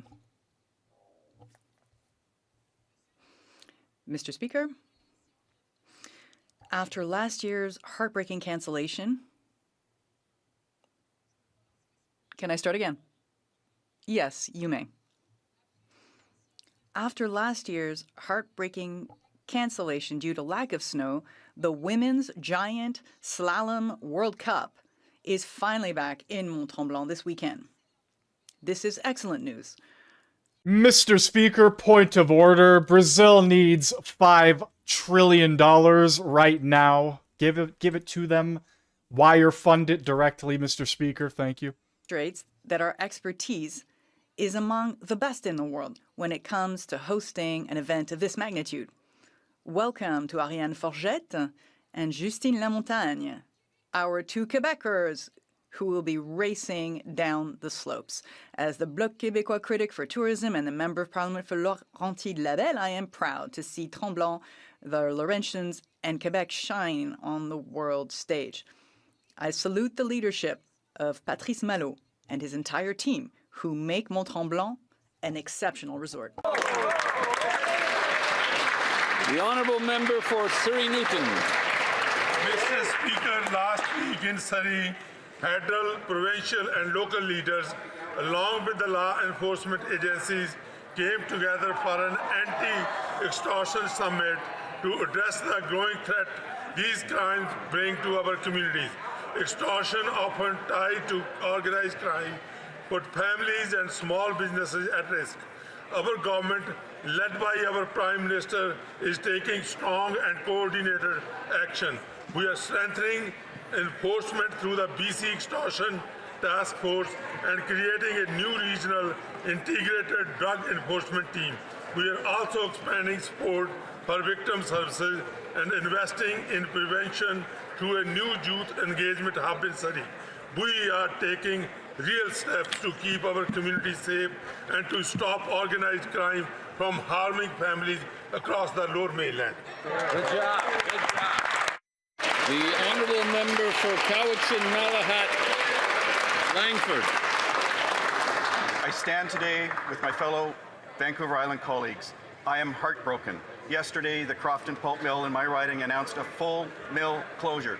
375 direct and 1,000 indirect jobs and almost $1 billion of economic impact in the region are lost. But this is not about numbers. This is about the workers and their families. They simply want jobs, safe communities, and affordable life. Many are from Duncan and North Cowichan that is already struggling with homelessness, unemployment, and one of the highest crime rates in British Columbia. Life will now get worse for even more families. The Prime Minister should be ashamed. His promises, policies, and platitudes have all failed, while he says, who cares? He has failed to negotiate a trade deal, leaving BC with 31 mills closed and counting, and 45% tariffs in softwood lumber that are destroying the entire industry. I will always stand for responsible use of natural resources and our economic well-being. Will the Prime Minister? The honourable member for Vimy. Speaker, I rise to recognize a very positive moment of spiritual and diplomatic significance that took place last week in the ancient city of Nicaea in the Republic of Turkey. Pope Leo and Ecumenical Patriarch Bartholomew marked 1,700 years since the first Ecumenical Council held in 325. That council helped shape Christianity. See, guys, this is why I typically try and run a little bit into statements by members, because it's just... I don't even know. Half of the stuff they mention, I don't even know. And now we're talking in French. Orthodox churches commemorated this historic event by sending out a clear message to the world on the importance of reconciliation, dialogue, and mutual respect for all persons, regardless of their beliefs or ethnic origin. In a time of conflict, persecution, and polarization, their meeting shows that it is possible to overcome our differences for peace and human dignity. Thank you, Mr. Speaker. The honourable member for Côte-du-Sud, Rivière-du-Loup, Katascomique-Témiscouata. Mr. Speaker, in our regions, people are tired of seeing that there are rules for ordinary folks, and then there's another set of rules for the Prime Minister's buddies. While families are cutting back on groceries and 2.2 million people are turning to food banks, the Liberal government still finds a way to help Brookfield, the Prime Minister's former company. This giant has hidden its profits in tax havens and dodged $6.5 billion in taxes that could have supported our workers and our communities. And while unemployment rises to 6.9%, the Liberals are signing a $500 million contract to create jobs in Europe on a campus where Brookfield owns half the land. Here, we call that playing favorites. Brookfield spaceships, ladies and gentlemen. Government serves its people, not its cronies. Here in the lower St. Lawrence and Chaudière-Appalaches regions, people follow the rules. They deserve a government that does the same. The honourable member for Mont-Saint-Bruno-L'Acadie. Mr. Speaker, today we are delighted to welcome to Ottawa a young athlete who is making Canada shine around the world, Victoria Mboko. At just 19 years old, Victoria has established herself as one of the rising stars of the tennis world by winning her first WTA 1000 title right here in Canada at the National Bank Open in Montreal. She has demonstrated surprising talent, remarkable determination, and a maturity worthy of the greatest of champions. I had the privilege of attending the semifinals and finals in Montreal, after which I presented her with a Member of Parliament Certificate of Recognition. Her journey is a testament to what hard work, discipline, and resilience can accomplish, and is already inspiring thousands of young people across the country. On behalf of my colleagues here in the House, Victoria, thank you for making Canada proud. Bravo, and keep inspiring an entire generation.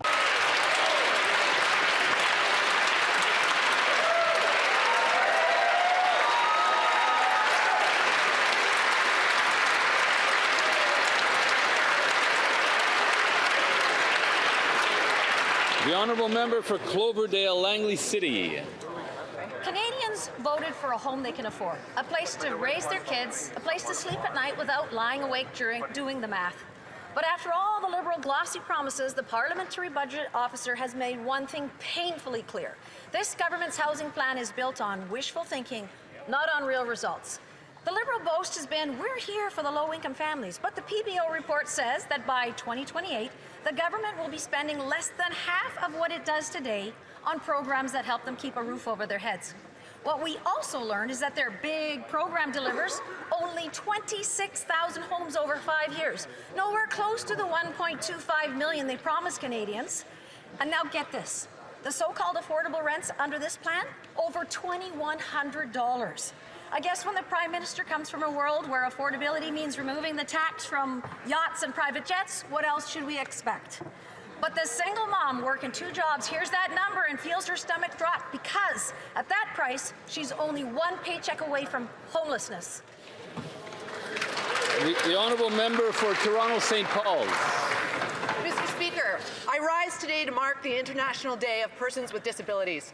Reflecting this year's United Nations theme, fostering disability-inclusive societies for advancing social progress, we are reminded that inclusion is not just an aspiration, it is a responsibility. This year, our government launched the Canada Disability Benefit, a vital new addition to our social safety net that is already helping over 232,000 Canadians. Budget 2025 ensures this benefit is tax-free and also proposes a $150 payment to help cover the cost of applying for the disability tax credit.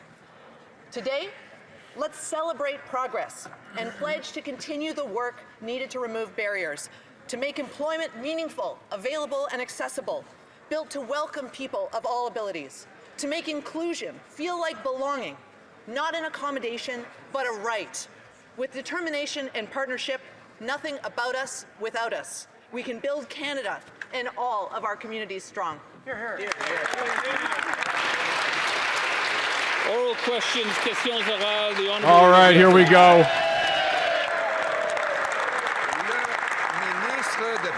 The Minister of Heritage is fed up, Mr. Speaker, and Canadians are fed up as well. Fed up of paying $16,800 on groceries every year.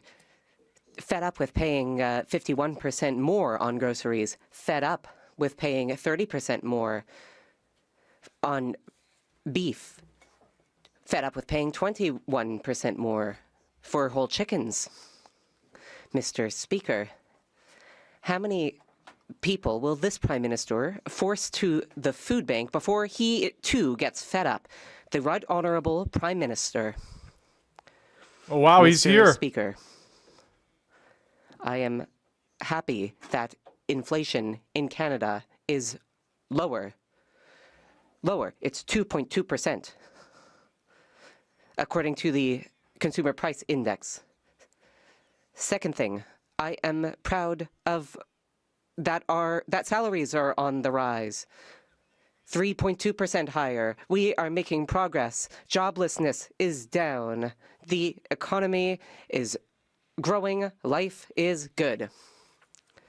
There you have it. He's happy with grocery prices.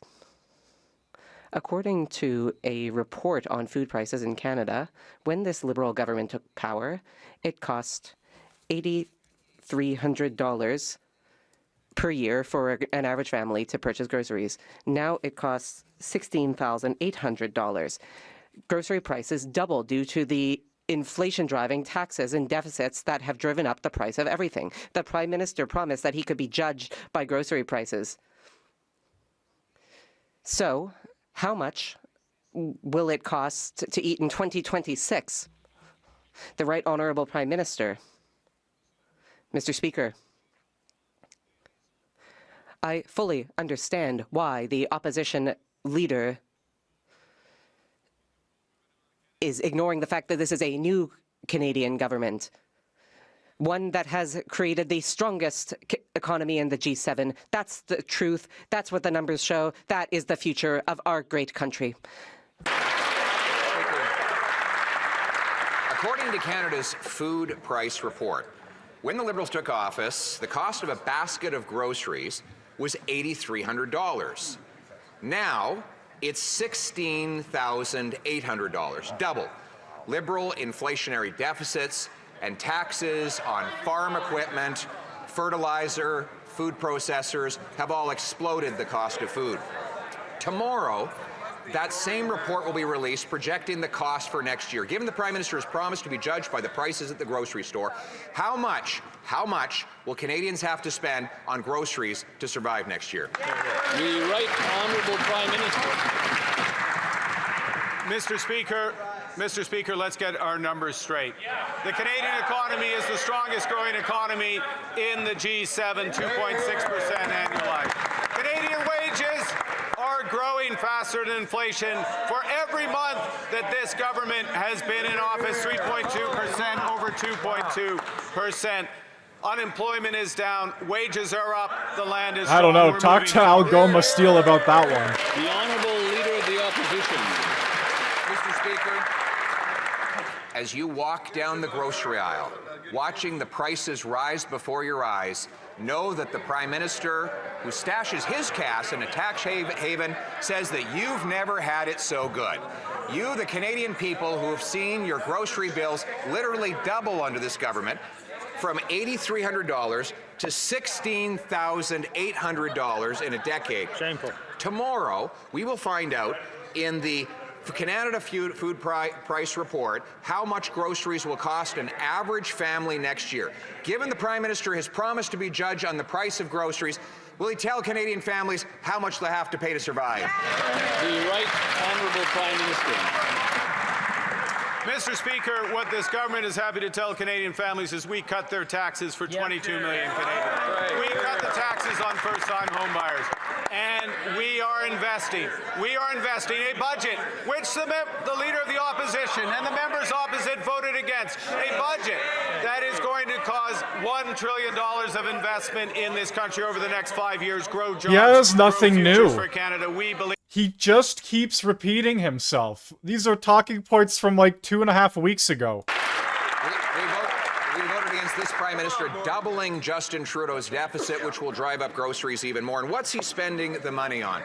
On corporate bailouts for companies that ship jobs out of Canada. The Prime Minister promised he would negotiate a win and have a deal by July 21st. Still no win, still no deal, still no elbows. And now 1,000 workers at Algoma Steel are losing their jobs. We now learn that the Prime Minister gave $400 million to the corporate executives of that company without any job guarantees. How is it the Prime Minister could have been so incompetent to saddle Canadians who can't afford to pay their bills with a $400 million bailout bill without any guarantee of jobs staying in Canada? The Right Honourable Prime Minister. Mr. Speaker, these are difficult times in Sault Ste. Marie, and our hearts go to the families. But as I quote the CEO of Algoma Steel, that there would be an even darker day if this government hadn't acted. Exactly. That loan, that support, saved 2/3 of those jobs. That loan, that support gives Algoma a bridge to the future that we are building strong in this country and that they voted against. The Honourable Leader of the Opposition. As long as the CEO is happy with the $400 million gift he got from the Prime Minister, that's all that matters to these Liberals. He didn't give the workers a bridge to the future, he gave them a bridge to the unemployment lines, 1,000 of them. 1/3 of the workers at Algoma in Sault Ste. Marie have now lost their jobs after the Prime Minister paid to have those jobs shipped abroad.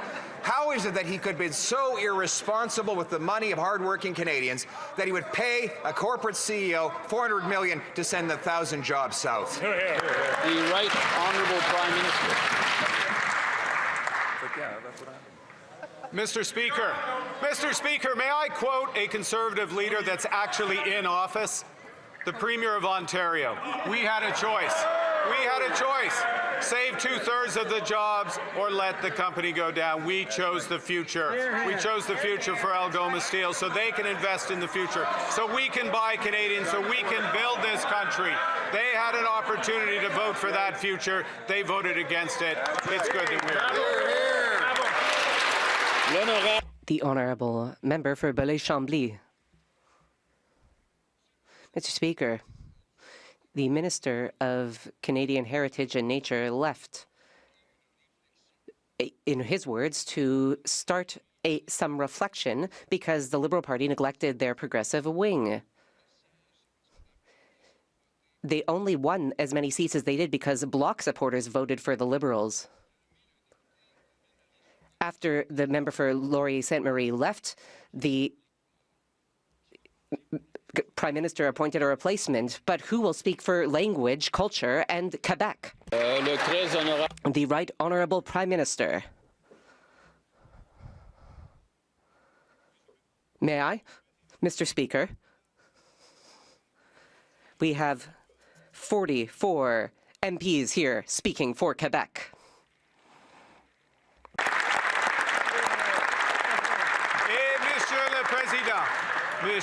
And Mr. Speaker,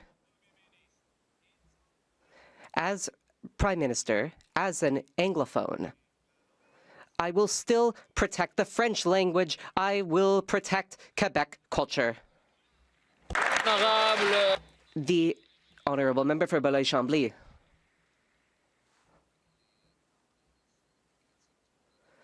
Well,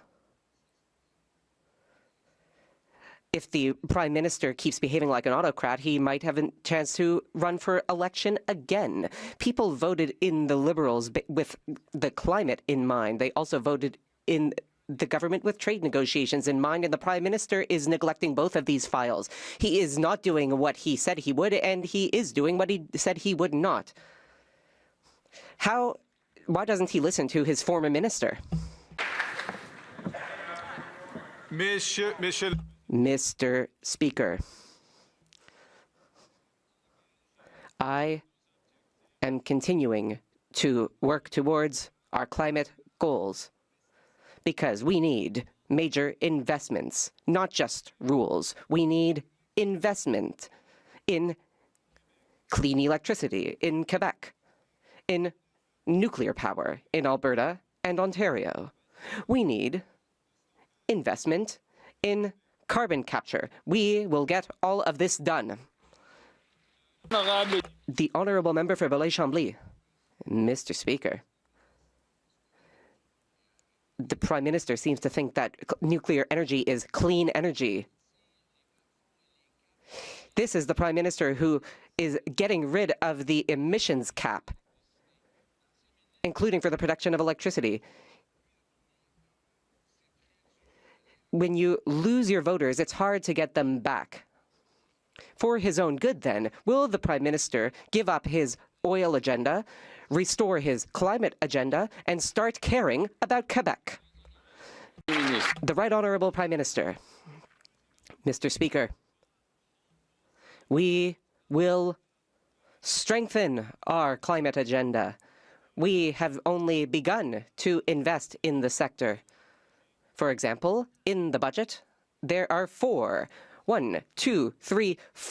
billion invested in Hydro-Quebec and clean electricity through investment tax credits. And that is only the start of a major project. The Honourable Leader of the Opposition.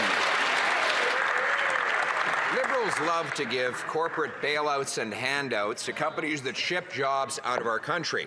Now we learn the Liberal government has pledged $15 billion, or $1,000 for every tax-paying family in Canada, people who can't afford food, to Stellantis. And Mr. Speaker, no way. Investment is fleeing this country almost as fast as the Prime Minister is running out the back door of Parliament right now. No way. Why won't he? He's gone. The honourable member knows that that's offside. The honourable member knows.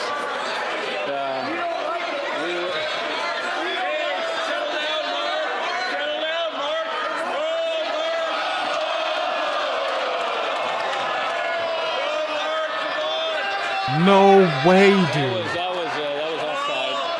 That was offside. And we're going to have to go to the next question, which is also that of the Leader of the Opposition. Mr. Speaker, the Prime Minister gets angry and runs out the door rather than answering the questions about the cost.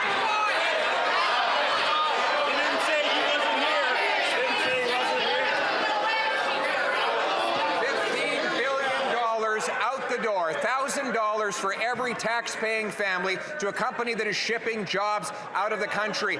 Why is he sending our dollars away, our jobs away, while he runs away?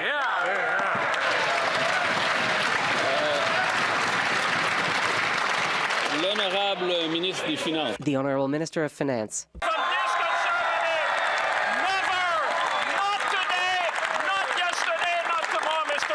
Oh my God, get a new catchphrase, you frog. On this side, Mr. Speaker, we're fighting for Canada. We're fighting for auto industry. We're fighting for our workers. We're fighting to build Canada strong, Mr. Speaker. We should all join to defend our workers in the middle of a trade war. We don't need that kind of conservative politics. We need to stand up for Canada. Build Canada strong. I believe in Canada, Mr. Speaker. Oh, he got angry. He's a little upset. The honourable leader of the opposition. Mr. Speaker, the Prime Minister can't stand up for workers if he can't even stand up in the House of Commons.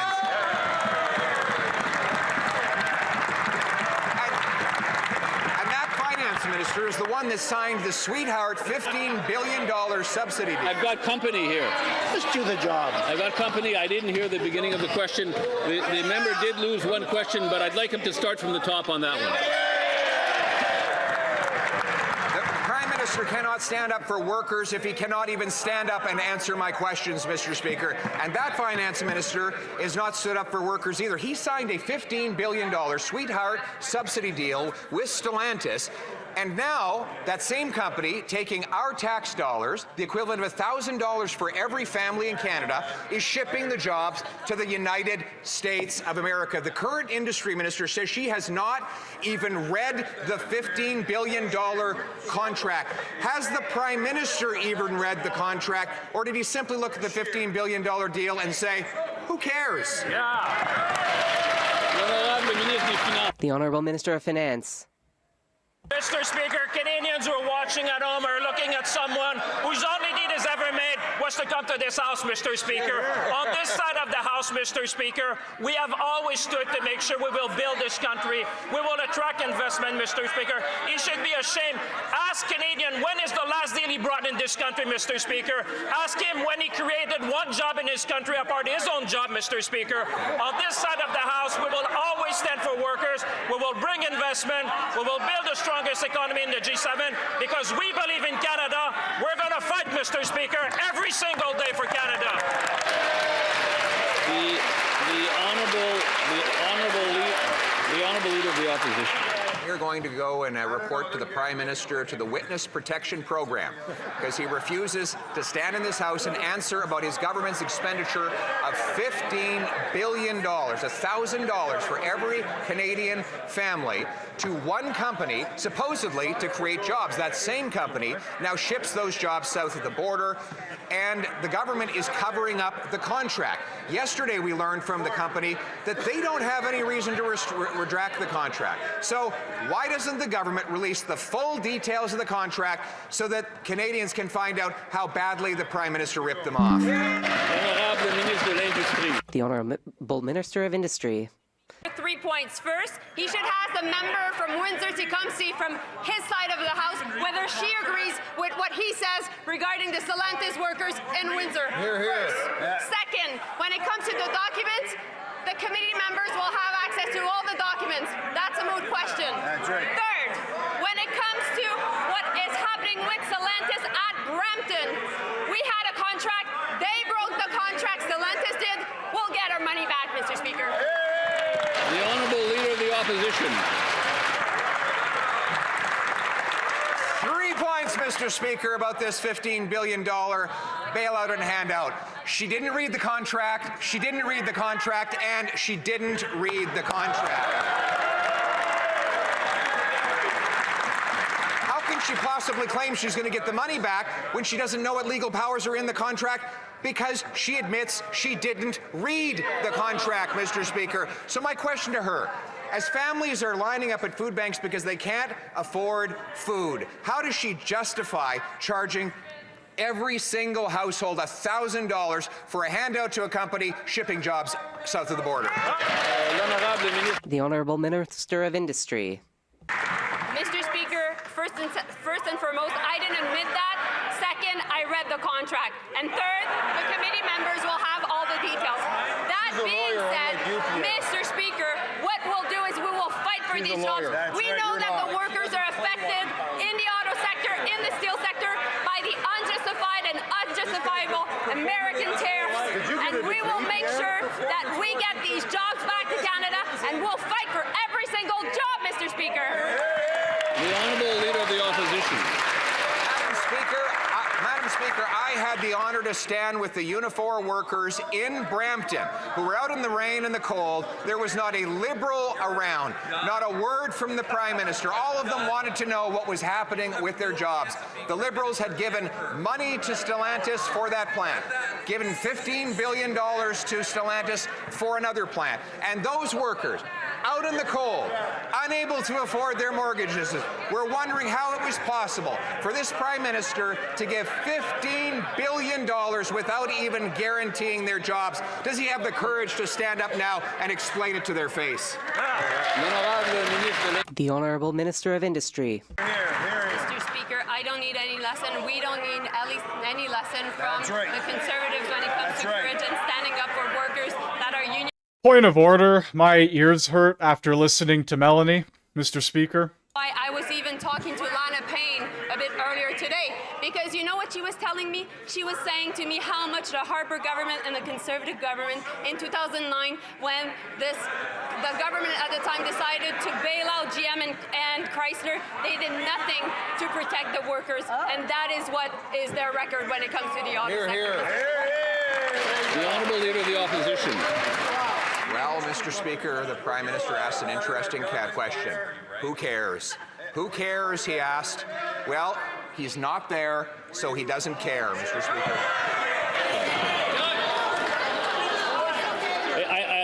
I assume that the member meant somehow metaphorically. Yeah. But maybe next time, not so many metaphors. It was a metaphor, just like all those Liberal promises, Mr. Speaker. Now, Mr. Speaker, unfortunately today we learned even more terrible news. The Domtar workers in British Columbia have lost their jobs as a 30th mill has closed under this Liberal government. The Prime Minister promised that he would get a deal to end the tariffs, and those tariffs have tripled, all while he removes the legal challenge against the illegal softwood lumber tariffs. How is it the Prime Minister broke his promise and sold out our lumber workers? The Honourable Minister of Jobs and Families.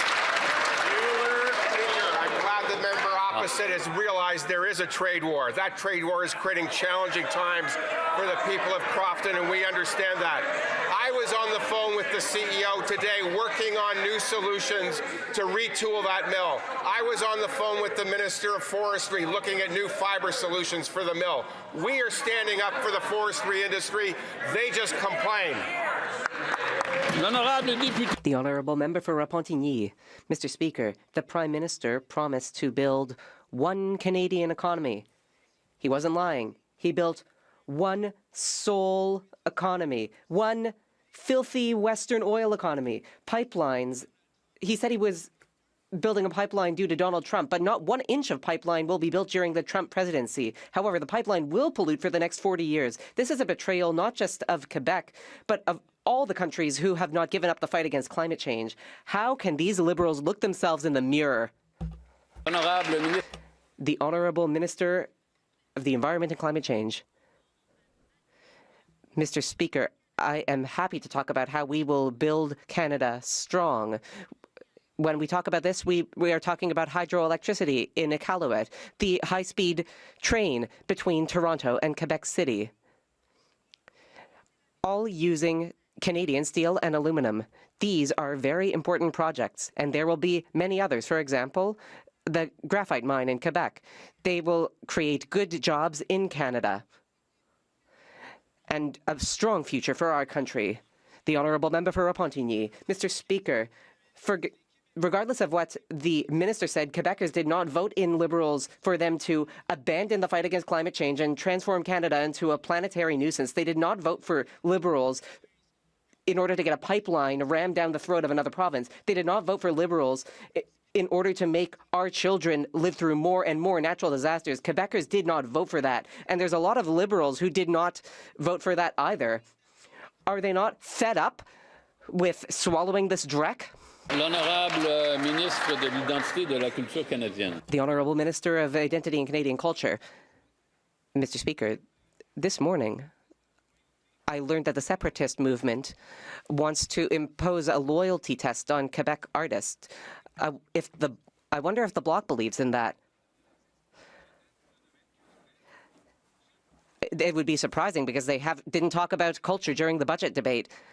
Quebec separatists do not have a monopoly on Quebec pride. The Honourable Member for Charlesbourg, Haute-Saint-Charles. Mr. Speaker, not 10 days, not 5 days, not 2 days, just 1 day after inheriting the official languages file, the minister from Ville-Marie said he was fed up with talking about the decline of French in Quebec. As Mathieu Bocoté said so well, it's the usual federal Liberal denial, exasperation, and scorn about the future of French in Quebec. Mr. Speaker, does the Prime Minister realize that he made a monumental mistake when he appointed the least competent Liberal to the most important position to defend the French language in Canada and Quebec? The Honourable Minister. Mr. Speaker, there's no one in Canada who thinks that Pierre Poilievre would protect French.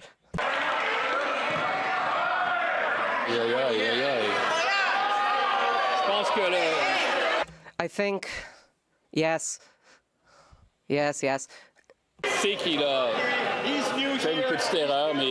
He made a mistake, but he still has the floor.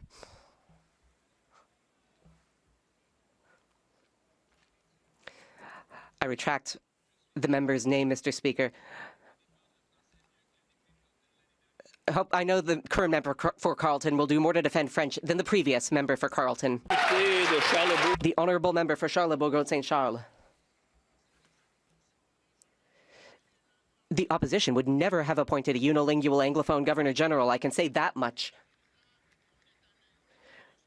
We're all fed up on this side of the House.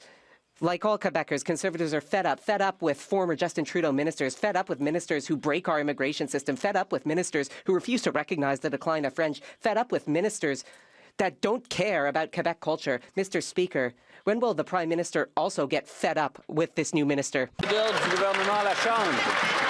The Honourable Government House Leader. Mr. Speaker, I'm sure they're fed up after spending 10 years on the opposition benches. I'm sure they're fed up with having to vote against dental care and official languages legislation. I'm sure they're fed up with having to vote against renewable energy in Quebec. They must be really fed up after losing elections with 3 consecutive leaders and facing a defeat with a 4th.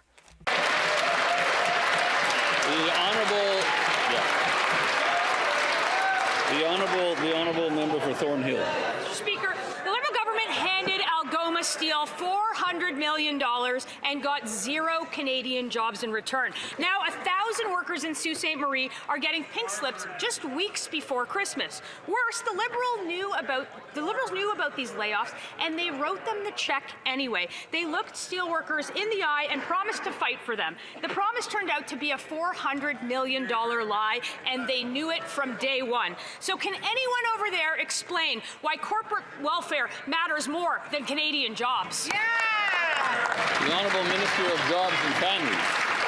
Mr. Speaker, it's pretty clear that those Conservatives wouldn't have lifted a hand to help save our steel industry in Canada. That's pretty clear from the nature of the questions. But more than that, Mr. Speaker, do you know what happens when you lose your job? It's a time of panic. And that's why we extended EI for 20 weeks for long-tenured workers. Mr. Speaker, they'll mock this. You know why? Because they voted against it. They voted against the very supports that people need in times of stress. Canadians know we have their backs in the good times and bad. The honourable member for Thornhill. The minister actually needs to get her story straight. $400 million to executives at Algoma Steel, but zero for the people who actually make the steel.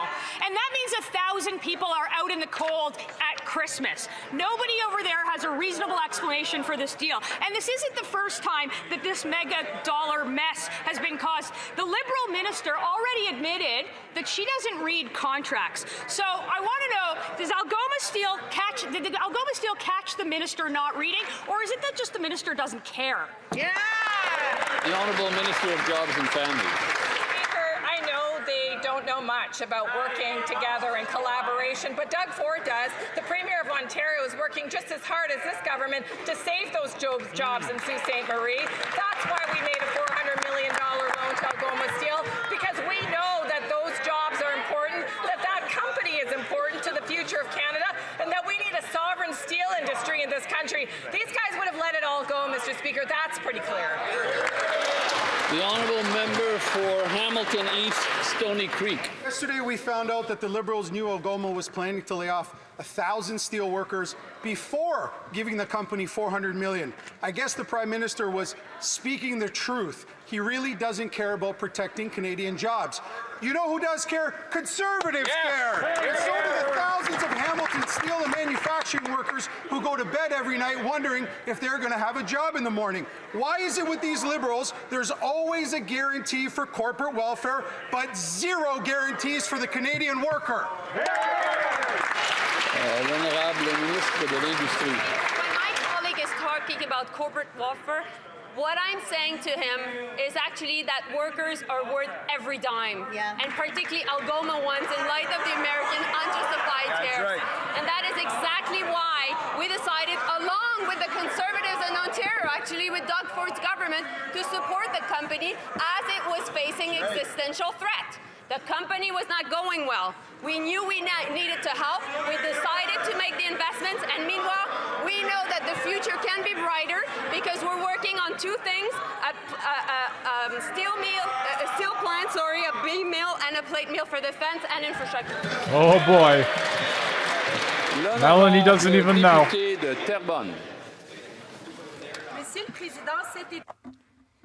Mr. Speaker, this summer, Canadians from coast to coast to coast cheered on Burlington, Ontario's teenage tennis sensation, Victoria Mboko, en route to her victory at the National Bank Canadian Open. Can the Secretary of State for Sport share how this inspiring achievement reflects Canada's growth as a sporting nation and the importance of making tennis and all sports accessible to everyone? Secrétaire d'État au sport. The Honourable Secretary of State for Sport. Absolutely, Mr. Speaker. I'd like to thank the member for Terrebonne for that excellent question. Victoria Moko's victory at the National Bank Canadian Open reminds us that it is critical to make sport accessible to all Canadians. That's why our government champions sport as a nation-building project. Victoria proves that when we open doors to sport, Canada wins. And we are going to build a strong sports system which will make our nation proud.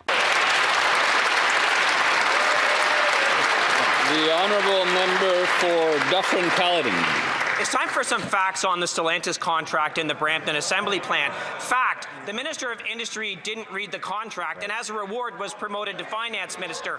Fact, there's no job guarantee in this contract or they couldn't have laid off 3,000 workers.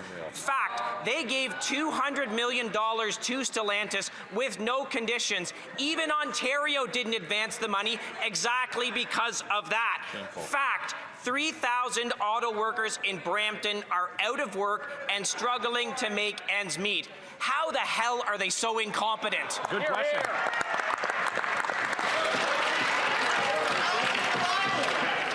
The Honourable.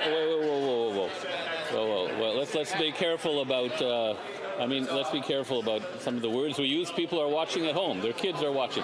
The Honourable Minister of International Trade. Francis, my mother's scandalized. Speaking of facts, including creating opportunities for the workers in Brampton, here's some facts. The Prime Minister secured $70 billion investment from the UAE into Canada. The German Navy has committed $1 billion for Canadian-made defence equipment. Finnish Nokia recently broke ground on a new $340 million facility in Ottawa. And a few weeks ago, Malaysia Petronas signed a 20-year deal to secure energy from Canada. This is what creating opportunities for workers looks like, Mr. Speaker. Thank you. The honourable member for Dufferin-Caledon. That answer is unbelievable. We have a minister who didn't read a contract. Didn't read it. We have a minister who admits he didn't read the contract, and he's promoted to becoming the finance minister. They talk about there's a job guarantee for workers in Brampton, and there clearly isn't. 3,000 assembly workers in Brampton are out in the cold as Christmas approaches collecting EI.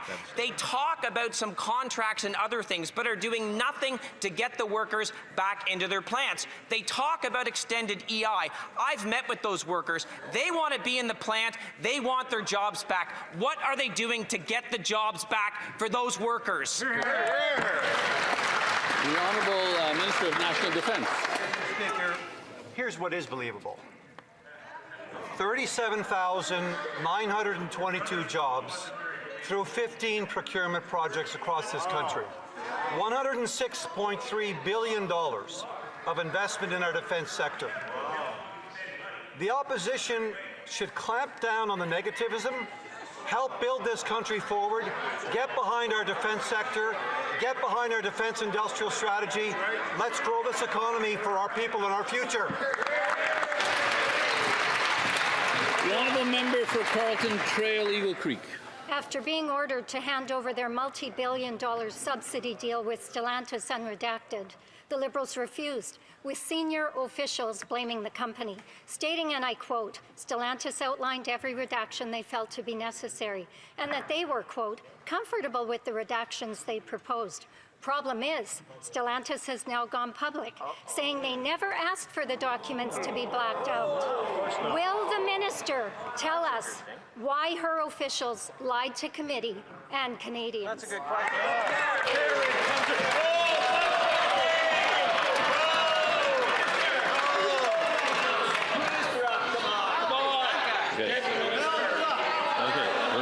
We're not quite ready yet. We're not quite ready yet. Yeah, okay. The minister is very popular. The Secretary of State for Rural Development. Thank you very much, Mr. Speaker. Once again, they're calling down Canada, they're calling down Saskatchewan. And as the leader of the opposition pontificates from the comfort of Stornoway, Mr. Speaker, our leader, the Prime Minister of Canada, is busy fighting for every inch of trade opportunity in this changing world. The men on this side, men and women on this side of the House are helping win that fight, and Canada is going to continue that fight with or without the opposition. The honourable member for Chilliwack Post.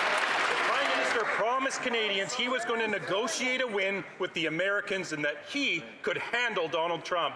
Well, not only has he failed to get a deal, but softwood lumber tariffs have tripled under his watch, and he's unilaterally abandoned legal challenges against these tariffs. Now, another mill on Vancouver Island is closing, killing nearly 1,500 direct and indirect jobs. They don't want handouts. They want to keep working. So when will the Prime Minister finally keep his promise to get a lumber deal so that forestry workers stop losing their jobs? The Honourable Minister of Natural Resources. Come on. He's good. Mr. Speaker, as we said, we're in a trade war. It's hurting the people of Crofton. It's hurting the entire forestry industry. That's why we were on the phone talking with the company about how to retool the factory. Mr. Speaker, that's why we were on the phone with the Minister of Forestry in BC looking at fiber solutions. They complain, we do the work. We're standing with the forestry sector. The honourable member for North Island, Powell River.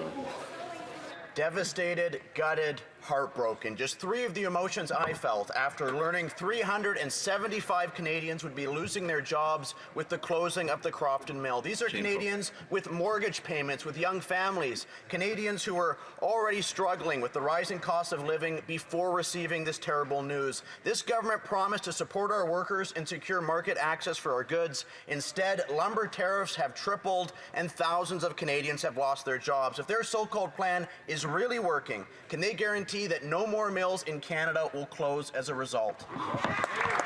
The Honourable Secretary of State for Seniors. Mr. Speaker, that Conservative member needs to take several seats. On my riding of Vancouver Island, I can tell you that they know we are supporting the softwood lumber industry. Whereas What the hell is she even talking about? Get out of the way, to quote, do nothing. Our government is investing in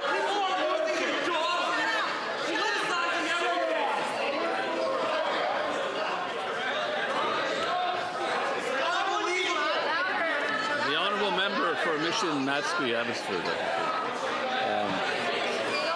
No, not from the top, but the member can keep going. The member maybe can keep going. We'll see. We'll see. 31. Okay. The Honourable Secretary of State for Seniors. Mr. Speaker, in my riding of Esquimalt-Saanich-Sooke and on Vancouver Island, folks know that this government has the backs of the softwood lumber industry and the workers, whereas those folks, the Conservatives, would do nothing. Their plan is simply to get out of the way, where we're providing real supports. The Honourable Member for Nanaimo Ladysmith. Mr. Speaker, 375 workers at our local Crofton Mill are losing their jobs 10 days before Christmas. 150 jobs gone in Chemainus, 165 in 100 Mile House, 31 BC towns gutted so far because these Liberals broke their promise to get a deal. The Prime Minister's take on stalled talks? Who cares, he said. There's no burning issues. Well, the people who lost their jobs yesterday care. Their families know this is a burning issue. After these latest losses, why should anyone trust this Prime Minister to get a softwood lumber deal? The Honourable Minister of Veterans Affairs.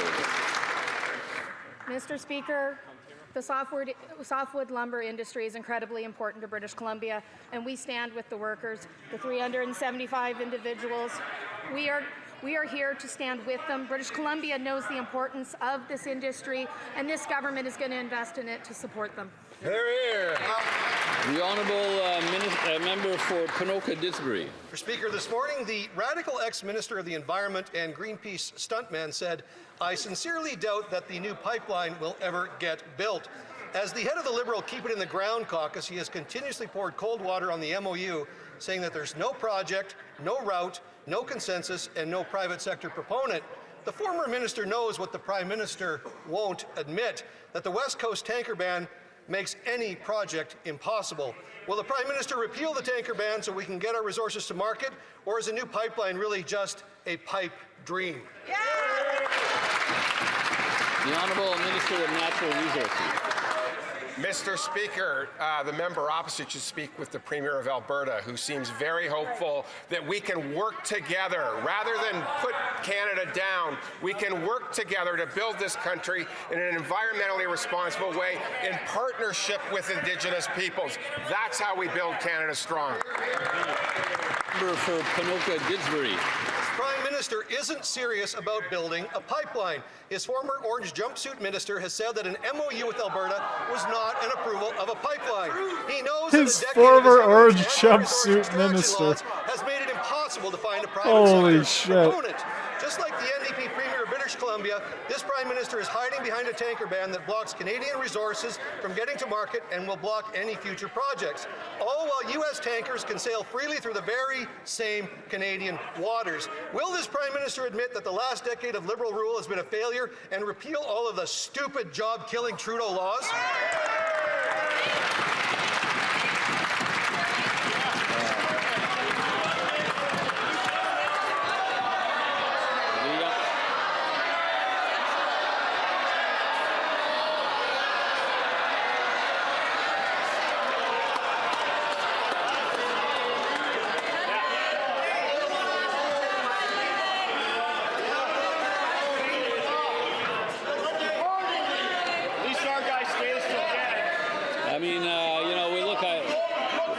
We have 2 votes. That's going to take a certain amount of time. I think most members want to... Oh, we have 2 votes. Oh my goodness, ladies and gentlemen. Government House. How very exciting. Thank you, Mr. Speaker. To listen listen to these members of Parliament from Alberta is to get a taste of real dejection, Mr. Speaker. Real dejection that what? A Prime Minister of Canada and a Premier of Alberta put their signatures to a solemn document that does what? That creates major possibilities in renewable power, in electric generation, in carbon sequestration, Mr. Speaker, in resource development, in making Canada a renewable and conventional energy superpower. Those guys are pretty disappointed about that, Mr. Speaker. The honourable member for Edmonton Northwest.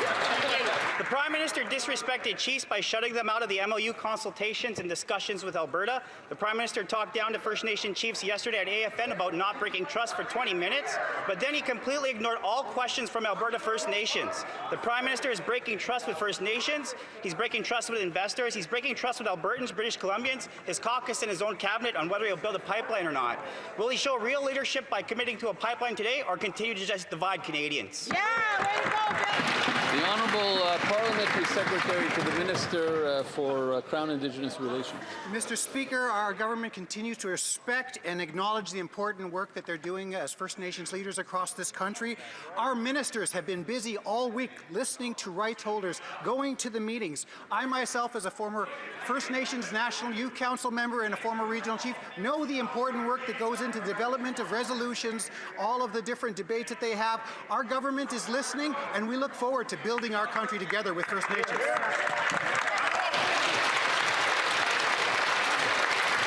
The honourable member for Les Pays d'en Haut.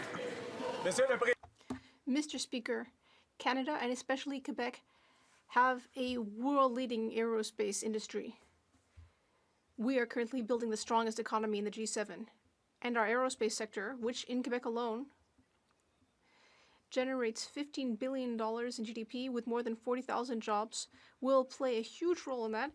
The Budget Implementation Act contains important measures to protect our aerospace sector. Quebecers want to see those measures come in. Can the Minister of Finance remind those who are blocking the budget implementation how they are hurting the Quebec aerospace sector? The Honourable Minister of Finance. Mr. Speaker, indeed, in Budget 2025, there is a lot of good news. Our budget sends a clear message that the aerospace sector is a strategic asset for Canada. Canada is one of the few countries in the world that has a flourishing aerospace sector, thanks to the talent and expertise and know-how of our workers. In Budget 2025, we are making generational investments in defense to support the aerospace industry. But what's really shocking is that the Bloc Québécois is going to vote against Quebec's interests in the budget, and that's really a crying shame. Durham. Yesterday, when responding to questions about the Parliamentary Budget Officer's report on housing, the Prime Minister lectured Canadians saying, "You don't know numbers." And then the Housing Minister said the Parliamentary Budget Officer was just wrong on his. Well, let me give him the numbers again. Can they solve for this equation? The Prime Minister promised 500,000 new homes a year. His housing bureaucracy will deliver only 5,200 homes per year. That's 99% less than promised. So can the Minister tell us where will the rest of the houses come from? The Honourable Minister of Housing and Infrastructure. Thank you, Mr. Speaker. The PBO report assumes that none of the current affordable housing programs continue. And that's what will happen if the Conservative Party is in government. They have never delivered on affordable housing before, Mr. Speaker, and they never will again. Mr. Speaker, we are already working with provincial ministers, territorial ministers to put together the next generation of national housing strategy. It's a Team Canada approach. We are doing the work to renew our investment in affordable housing, something the Conservatives will never do. The Honourable Member for York Durham. If bureaucracies built homes after 10 years, we'd all be living in a penthouse like the minister. What he fails to understand is that behind the numbers, behind the crisis, are real Canadians of the next generation shut out of the Canadian dream to earn, save, and own a home. In the GTA, housing starts are down 43% and sales are down 65%. So when the Prime Minister told young Canadians that they need to sacrifice more, why didn't he have the courage courage to tell them what he really meant was sacrifice the Canadian dream. Honourable Minister. Thanks, Mr. Speaker. Well, it's rich to hear this from the party that has stalled the first-time home buyers GST cut since June. That's 5 months, Mr. Speaker, that the Conservatives have been stalling up to $50,000 for first-time home buyers so they can afford their first homes. We had that on the floor of this House starting in June. They've been delaying it. If you want to deliver affordability for young Canadians, put your vote where your mouth is. Again, I've mentioned this many times. I mentioned many times that one has to go through the chair, or the chair may get offended or something. So Everybody else can be offended. the honourable honorable député de Louis Saint Laurent. The honourable member for Louis Saint Laurent, Akewanrok. Thank you, Mr. Speaker. 10 years ago, Canadians could all buy affordable homes. The dream of buying a home was a promise back then, but now the cost of housing has doubled and people can no longer count on that dream. But now this government has come up with a new idea, building Canada homes. But the PBO has been scathing. This organization set a goal, 250,000 new homes. But actually, according to the PBO, it's only going to be 25,000, only 10%. That's what we're actually going to get. Why is this government so great at building red tape? The Honourable Minister of Government Transformation. Thank you, Mr. Speaker. 10 years ago, there wasn't a single housing organization that didn't heave a sigh of relief when they realized that the Harper decade was finally over, given that the Harper government completely ignored affordable housing. For example, the leader of the official opposition only presided over 6 new affordable housing units.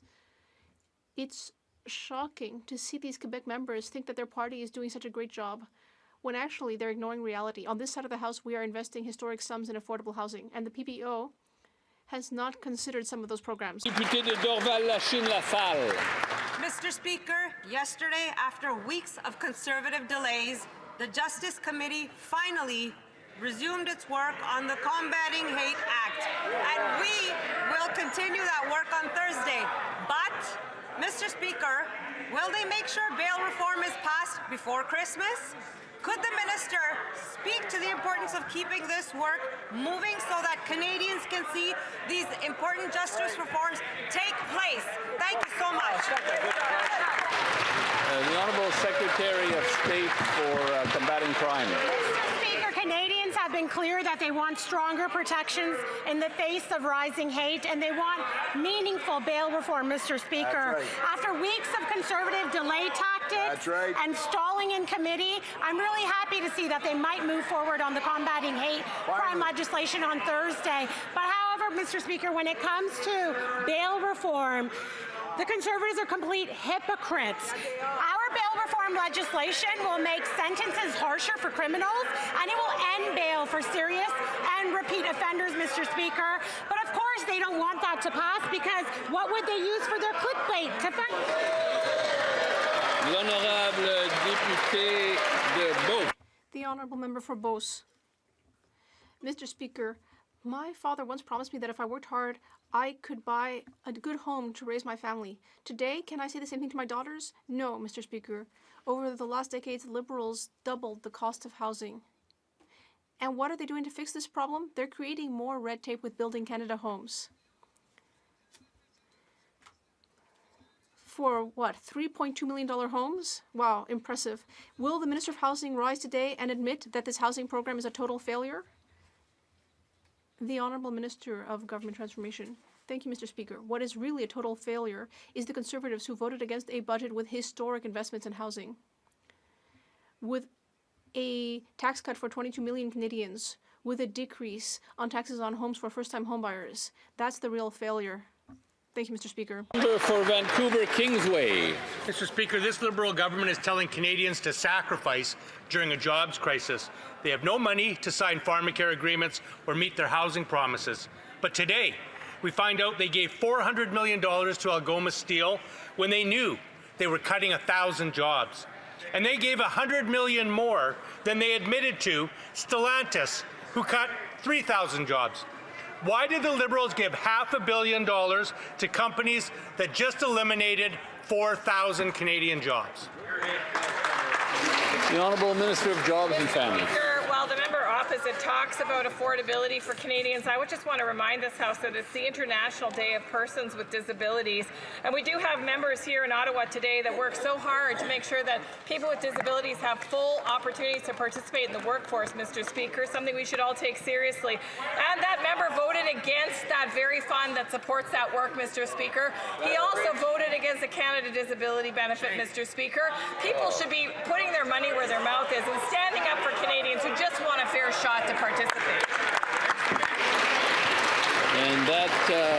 And that's the end of question period. Don Davies should just cross the aisle to the Conservatives. I mean, I don't know what he's doing over there. North, on a point of order? On a point of order, Mr. Speaker. Oh, point of order. I would like to cite the House of Commons. My name's Kevin. I'm going to cry. Point of order. Edition, it's not a debate. Mr. Speaker. And I would ask that you turn to page 525. It's a point of order. The point of order is, and then he can cite, yeah. Mr. Speaker, you probably can't hear me because of the heckler. They're shouting. I just finished saying I'm going to be making reference to the House of Commons Procedures and Practice, the new edition just from yesterday that was released. If you turn to page 525 and you cite 13.28, it says, Mr. Speaker, allusions to the presence or absence of a member during proceedings of the House are unacceptable, Mr. Speaker. It's very clear. It's important, Mr. Speaker, that I would ask that you report back to the House in terms of what we witnessed during the 10th question and the manner in which I believe that the leader of the official opposition was being in contempt of the chair. Shut up, Kevin. How about that?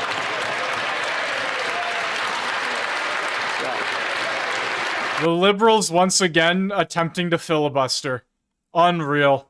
With that rule, and in fact, it cost a member a question today. But I'll look into the question. It's the 10th question you said it was. I'll look into that and get back to the House if necessary. Great job, Kevin. Yes, the honourable member Frank Caputo roasting him. Okanagan, Lake West, South Kelowna. The honourable member has a point of order, I think, but I don't know if I can hear it. But question that the member opposite from Winnipeg raised, I would just like you just to look back in the tapes, because when the leader of the official opposition started reading from a budget book, you said that it was being used as a prop. So I think you need, Mr. Speaker, to analyze whether or not using official resources, whether it be this fine 4th edition of the House of Commons Procedure and Practice, or a budget book, I think that we need some consistency. If someone is directly reading from a text in order to make a point, I think it should be allowed in this place. Thank you, Mr. Speaker. I see the situations as a little bit different, but we'll get back to the member on that. I mean, the honourable member had to read the standing order. I mean, he doesn't know it by heart. Okay, so. It being 3:17, the House will now proceed to the taking of the deferred recorded division on the motion at second reading stage of Bill C-225 under private members' business. Call in the member.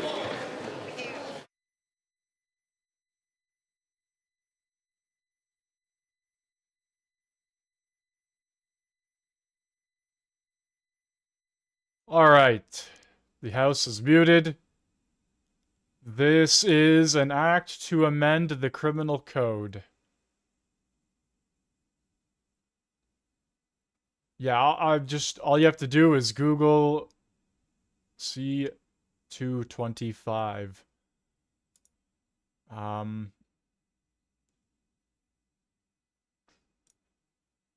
A Intimate Partners Act. What else do we have here?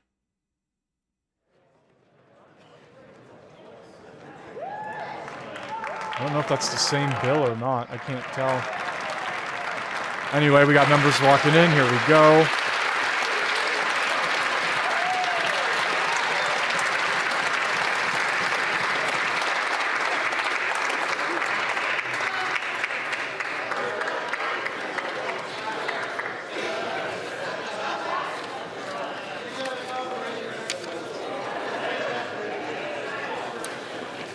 Comme il s'agit du premier... As this is the first recorded division to be taken on an item of private members' business in this Parliament, I would like to take this opportunity to explain the procedure. The recorded division will be taken row by row, starting with the sponsor, of course, regardless of whether the member is participating in person or by video conference. Then we will proceed with members in favor of the motion, beginning with the back row of the side of the House on which the sponsor sits. If the sponsor is participating by video conference, they will announce whether they are voting for or against the motion when their name is called. This is consistent with the practice in place prior to the launch of the electronic voting system. After proceeding through the rows on that first side, the members sitting on the other side of the House will vote. Again, beginning with the back row. Those opposed to the motion will be called in the same order. Unless they are present in the chamber, all members, including the sponsor, will be able to vote using the electronic voting system or by raising their hand at the end of the vote if there is a technical question. Is as follows. Mr. Caputo, seconded by Ms. Landsman, moved that Bill C-225, an act to amend the criminal code, be now read a second time and referred to the Standing Committee on Justice and Human Rights. The 10-minute period for members voting electronically has started, and the House will now proceed to the vote. We will start with the sponsor of the item. Mr. Caputo.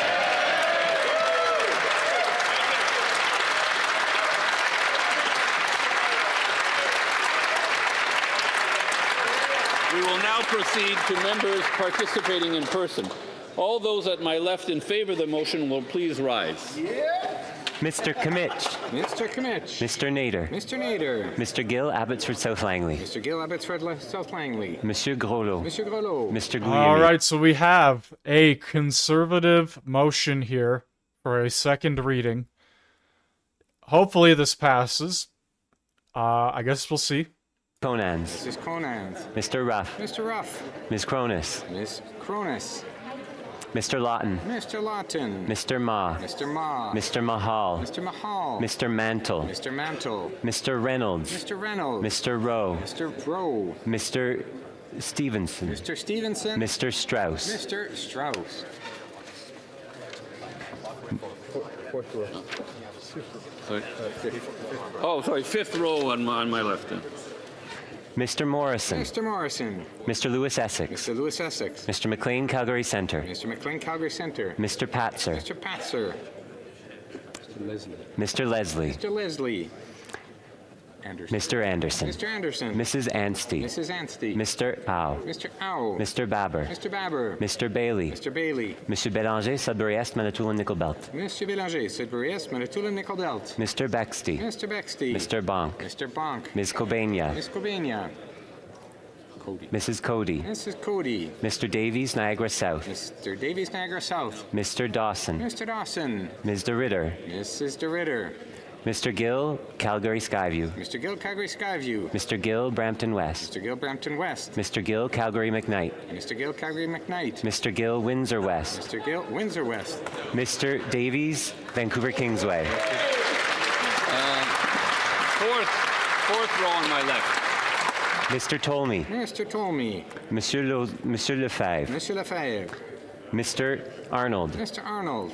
Mrs. Gallant. Mrs. Gallant. Mr. Reed. Mr. Reed. Mr. Allison. Mr. Allison. Mr. Vierson. Mr. Vierson. Mr. Epp. Mr. Epp. Mr. Williamson. Mr. Williamson. Mr. Falk Provencher. Mr. Falk Provencher. Mr. Diot. Mr. Diot. Mr. Macaulay. Mr. Macaulay. Mr. Menegakis. Mr. Menegakis. Mrs. Wagenthal. Mrs. Wagenthal. Mrs. Jansen. Mrs. Jansen. Mr. Abu Tayyif. Mr. Abu Tayyif. Mr. Dalton. Mr. Dalton. Mr. Dowdle. Mr. Dowdle. Mr. Cram. Mr. Cram. Monsieur Blanchette-Jonca. Monsieur Blanchet-Jonca. Monsieur Lemire. Monsieur Lemire. Third row on my left. Mr. Van Popta. Mr. Van Popta. Monsieur Généreux. Monsieur Généreux. Monsieur Gould. Monsieur Gould. Mr. Viss. Mr. Viss. Mr. Tucker. Mr. Tucker. Mr. Steinley. Mr. Steinley. Mr. Zimmer. Mr. Zimmer. Mr. Lobb. Mr. Lobb. Mr. Baldinelli. Mr. Baldinelli. Mr. Calkins. Mr. Calkins. Mr. Redicott. Mr. Redicott. Mr. Muse. Mr. Muse. Mr. Waugh. Mr. Waugh. Ms. Rude. Ms. Rude. Mr. Ho. Mr. Ho. Mrs. Falk, Battleford Lloydminster Meadow Lake. Mrs. Falk, Battleford Lloydminster, Meadow Lake. Ms. Gledoux. Ms. Gledoux. Mrs. Goodridge. Mrs. Goodridge. Mr. Shipley. Mr. Shipley. Mr. Bragdon. Mr. Bragdon. Monsieur Savard-Tremblay. Monsieur Savard-Tremblay. Monsieur Sainte-Marie. Monsieur Sainte-Marie. Madame Larouche. Madame Larouche. Second row on my left. Mr. Aitchison. Mr. Aitchison. Mr. Small. Mr. Small. Mr. Major. Mr. Major. Mr. Strahl. Mr. Strahl. Monsieur Brassard. Monsieur Brassard. Mr. Moore. Mr. Moore. Monsieur Berthold. Monsieur Berthold. Mr. Workington. Mr. Workington. Mrs. Cramp-Nyman. Mrs. Cramp-Nyman. Mr. Canna. Mr. Canna. Mrs. Roberts. Mrs. Roberts. Mr. Morin. Mr. Morin. Mr. Ross. Mr. Ross. Madame Vien. Madame Vien. Monsieur Martel. Monsieur Martel. Mr. Cooper. Mr.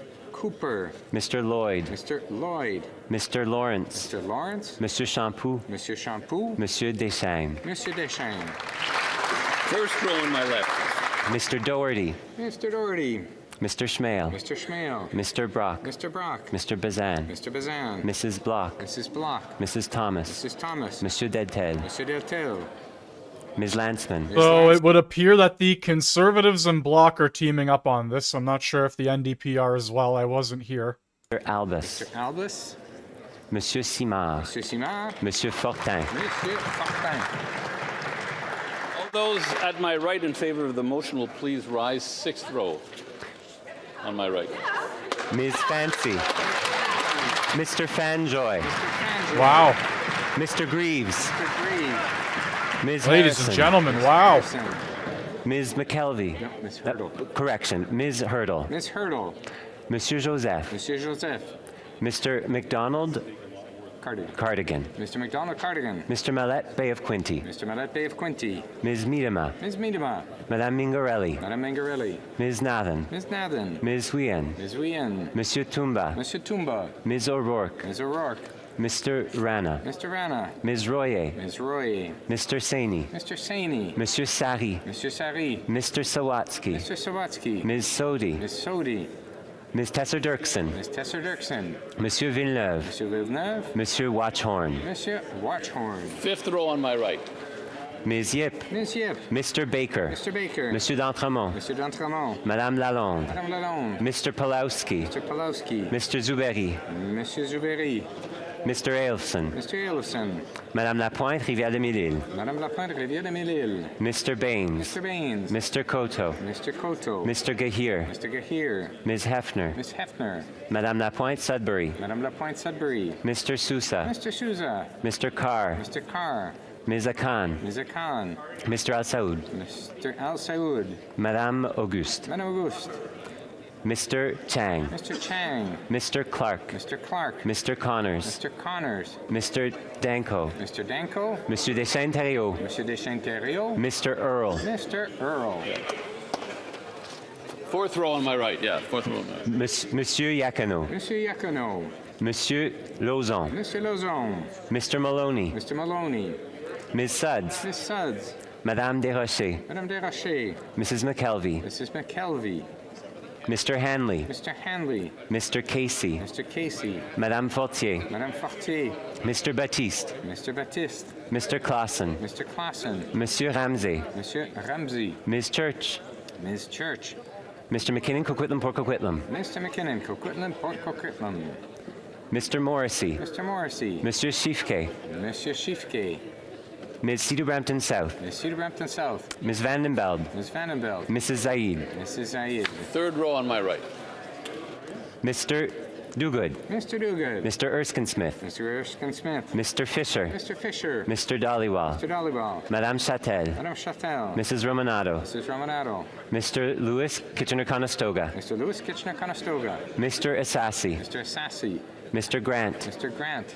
Monsieur Laitao. Monsieur Laitao. Mr. Bardisi. Mr. Bardisi. Madame Kayabaga. Madame Kayabaga. Mr. Lamoureux. Mr. Lamoureux. Madame Brière. Madame Brière. Mr. Turnbull. Mr. Turnbull.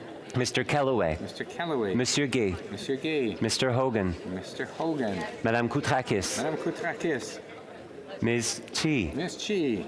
Mr. Miles. Mr. Miles. Mr. Biddle. Mr. Biddle.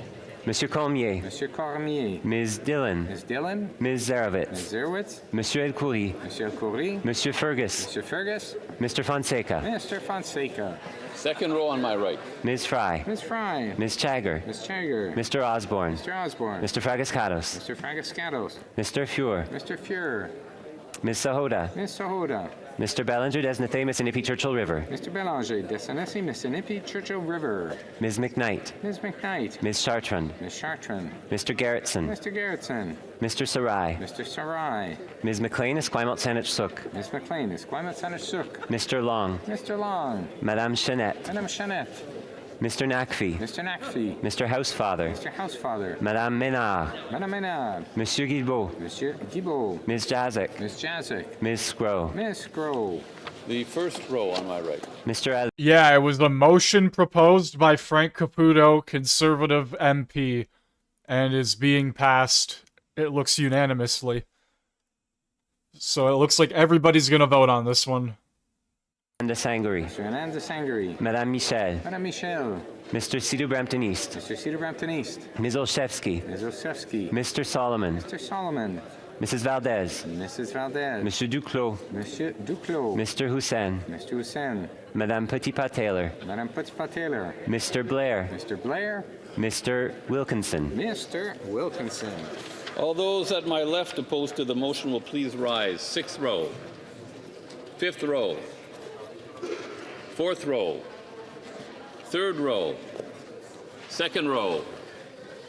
First row. All those at my right opposed to the motion will please rise. Sixth row. Fifth row. Fourth row. So, I don't know if this is how they're going to do voting from now on. It appears so, because it looks like they changed the way things work going forward for the 4th edition or whatever. And the House will now await the end of the broadcasting of the votes for members voting electronically before resuming its proceedings. Once proceedings resume, I will invite members who encounter technical difficulties to identify themselves.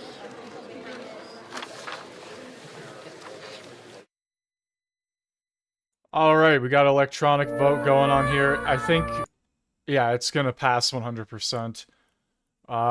I am going to call it here, though. I know there's another vote, but that is going to do it for me. I will be live tomorrow, roughly the same time for question period and all of that, 1 p.m. Eastern Standard Time. Maybe I've got other things to go over as well. We'll see. Depends on what happens today and if I can find anything. But other than that, that's going to do it for me, everybody. Have a great rest of your day or night, depending on where you are from. Adios, everybody. Enjoy the House of Commons music.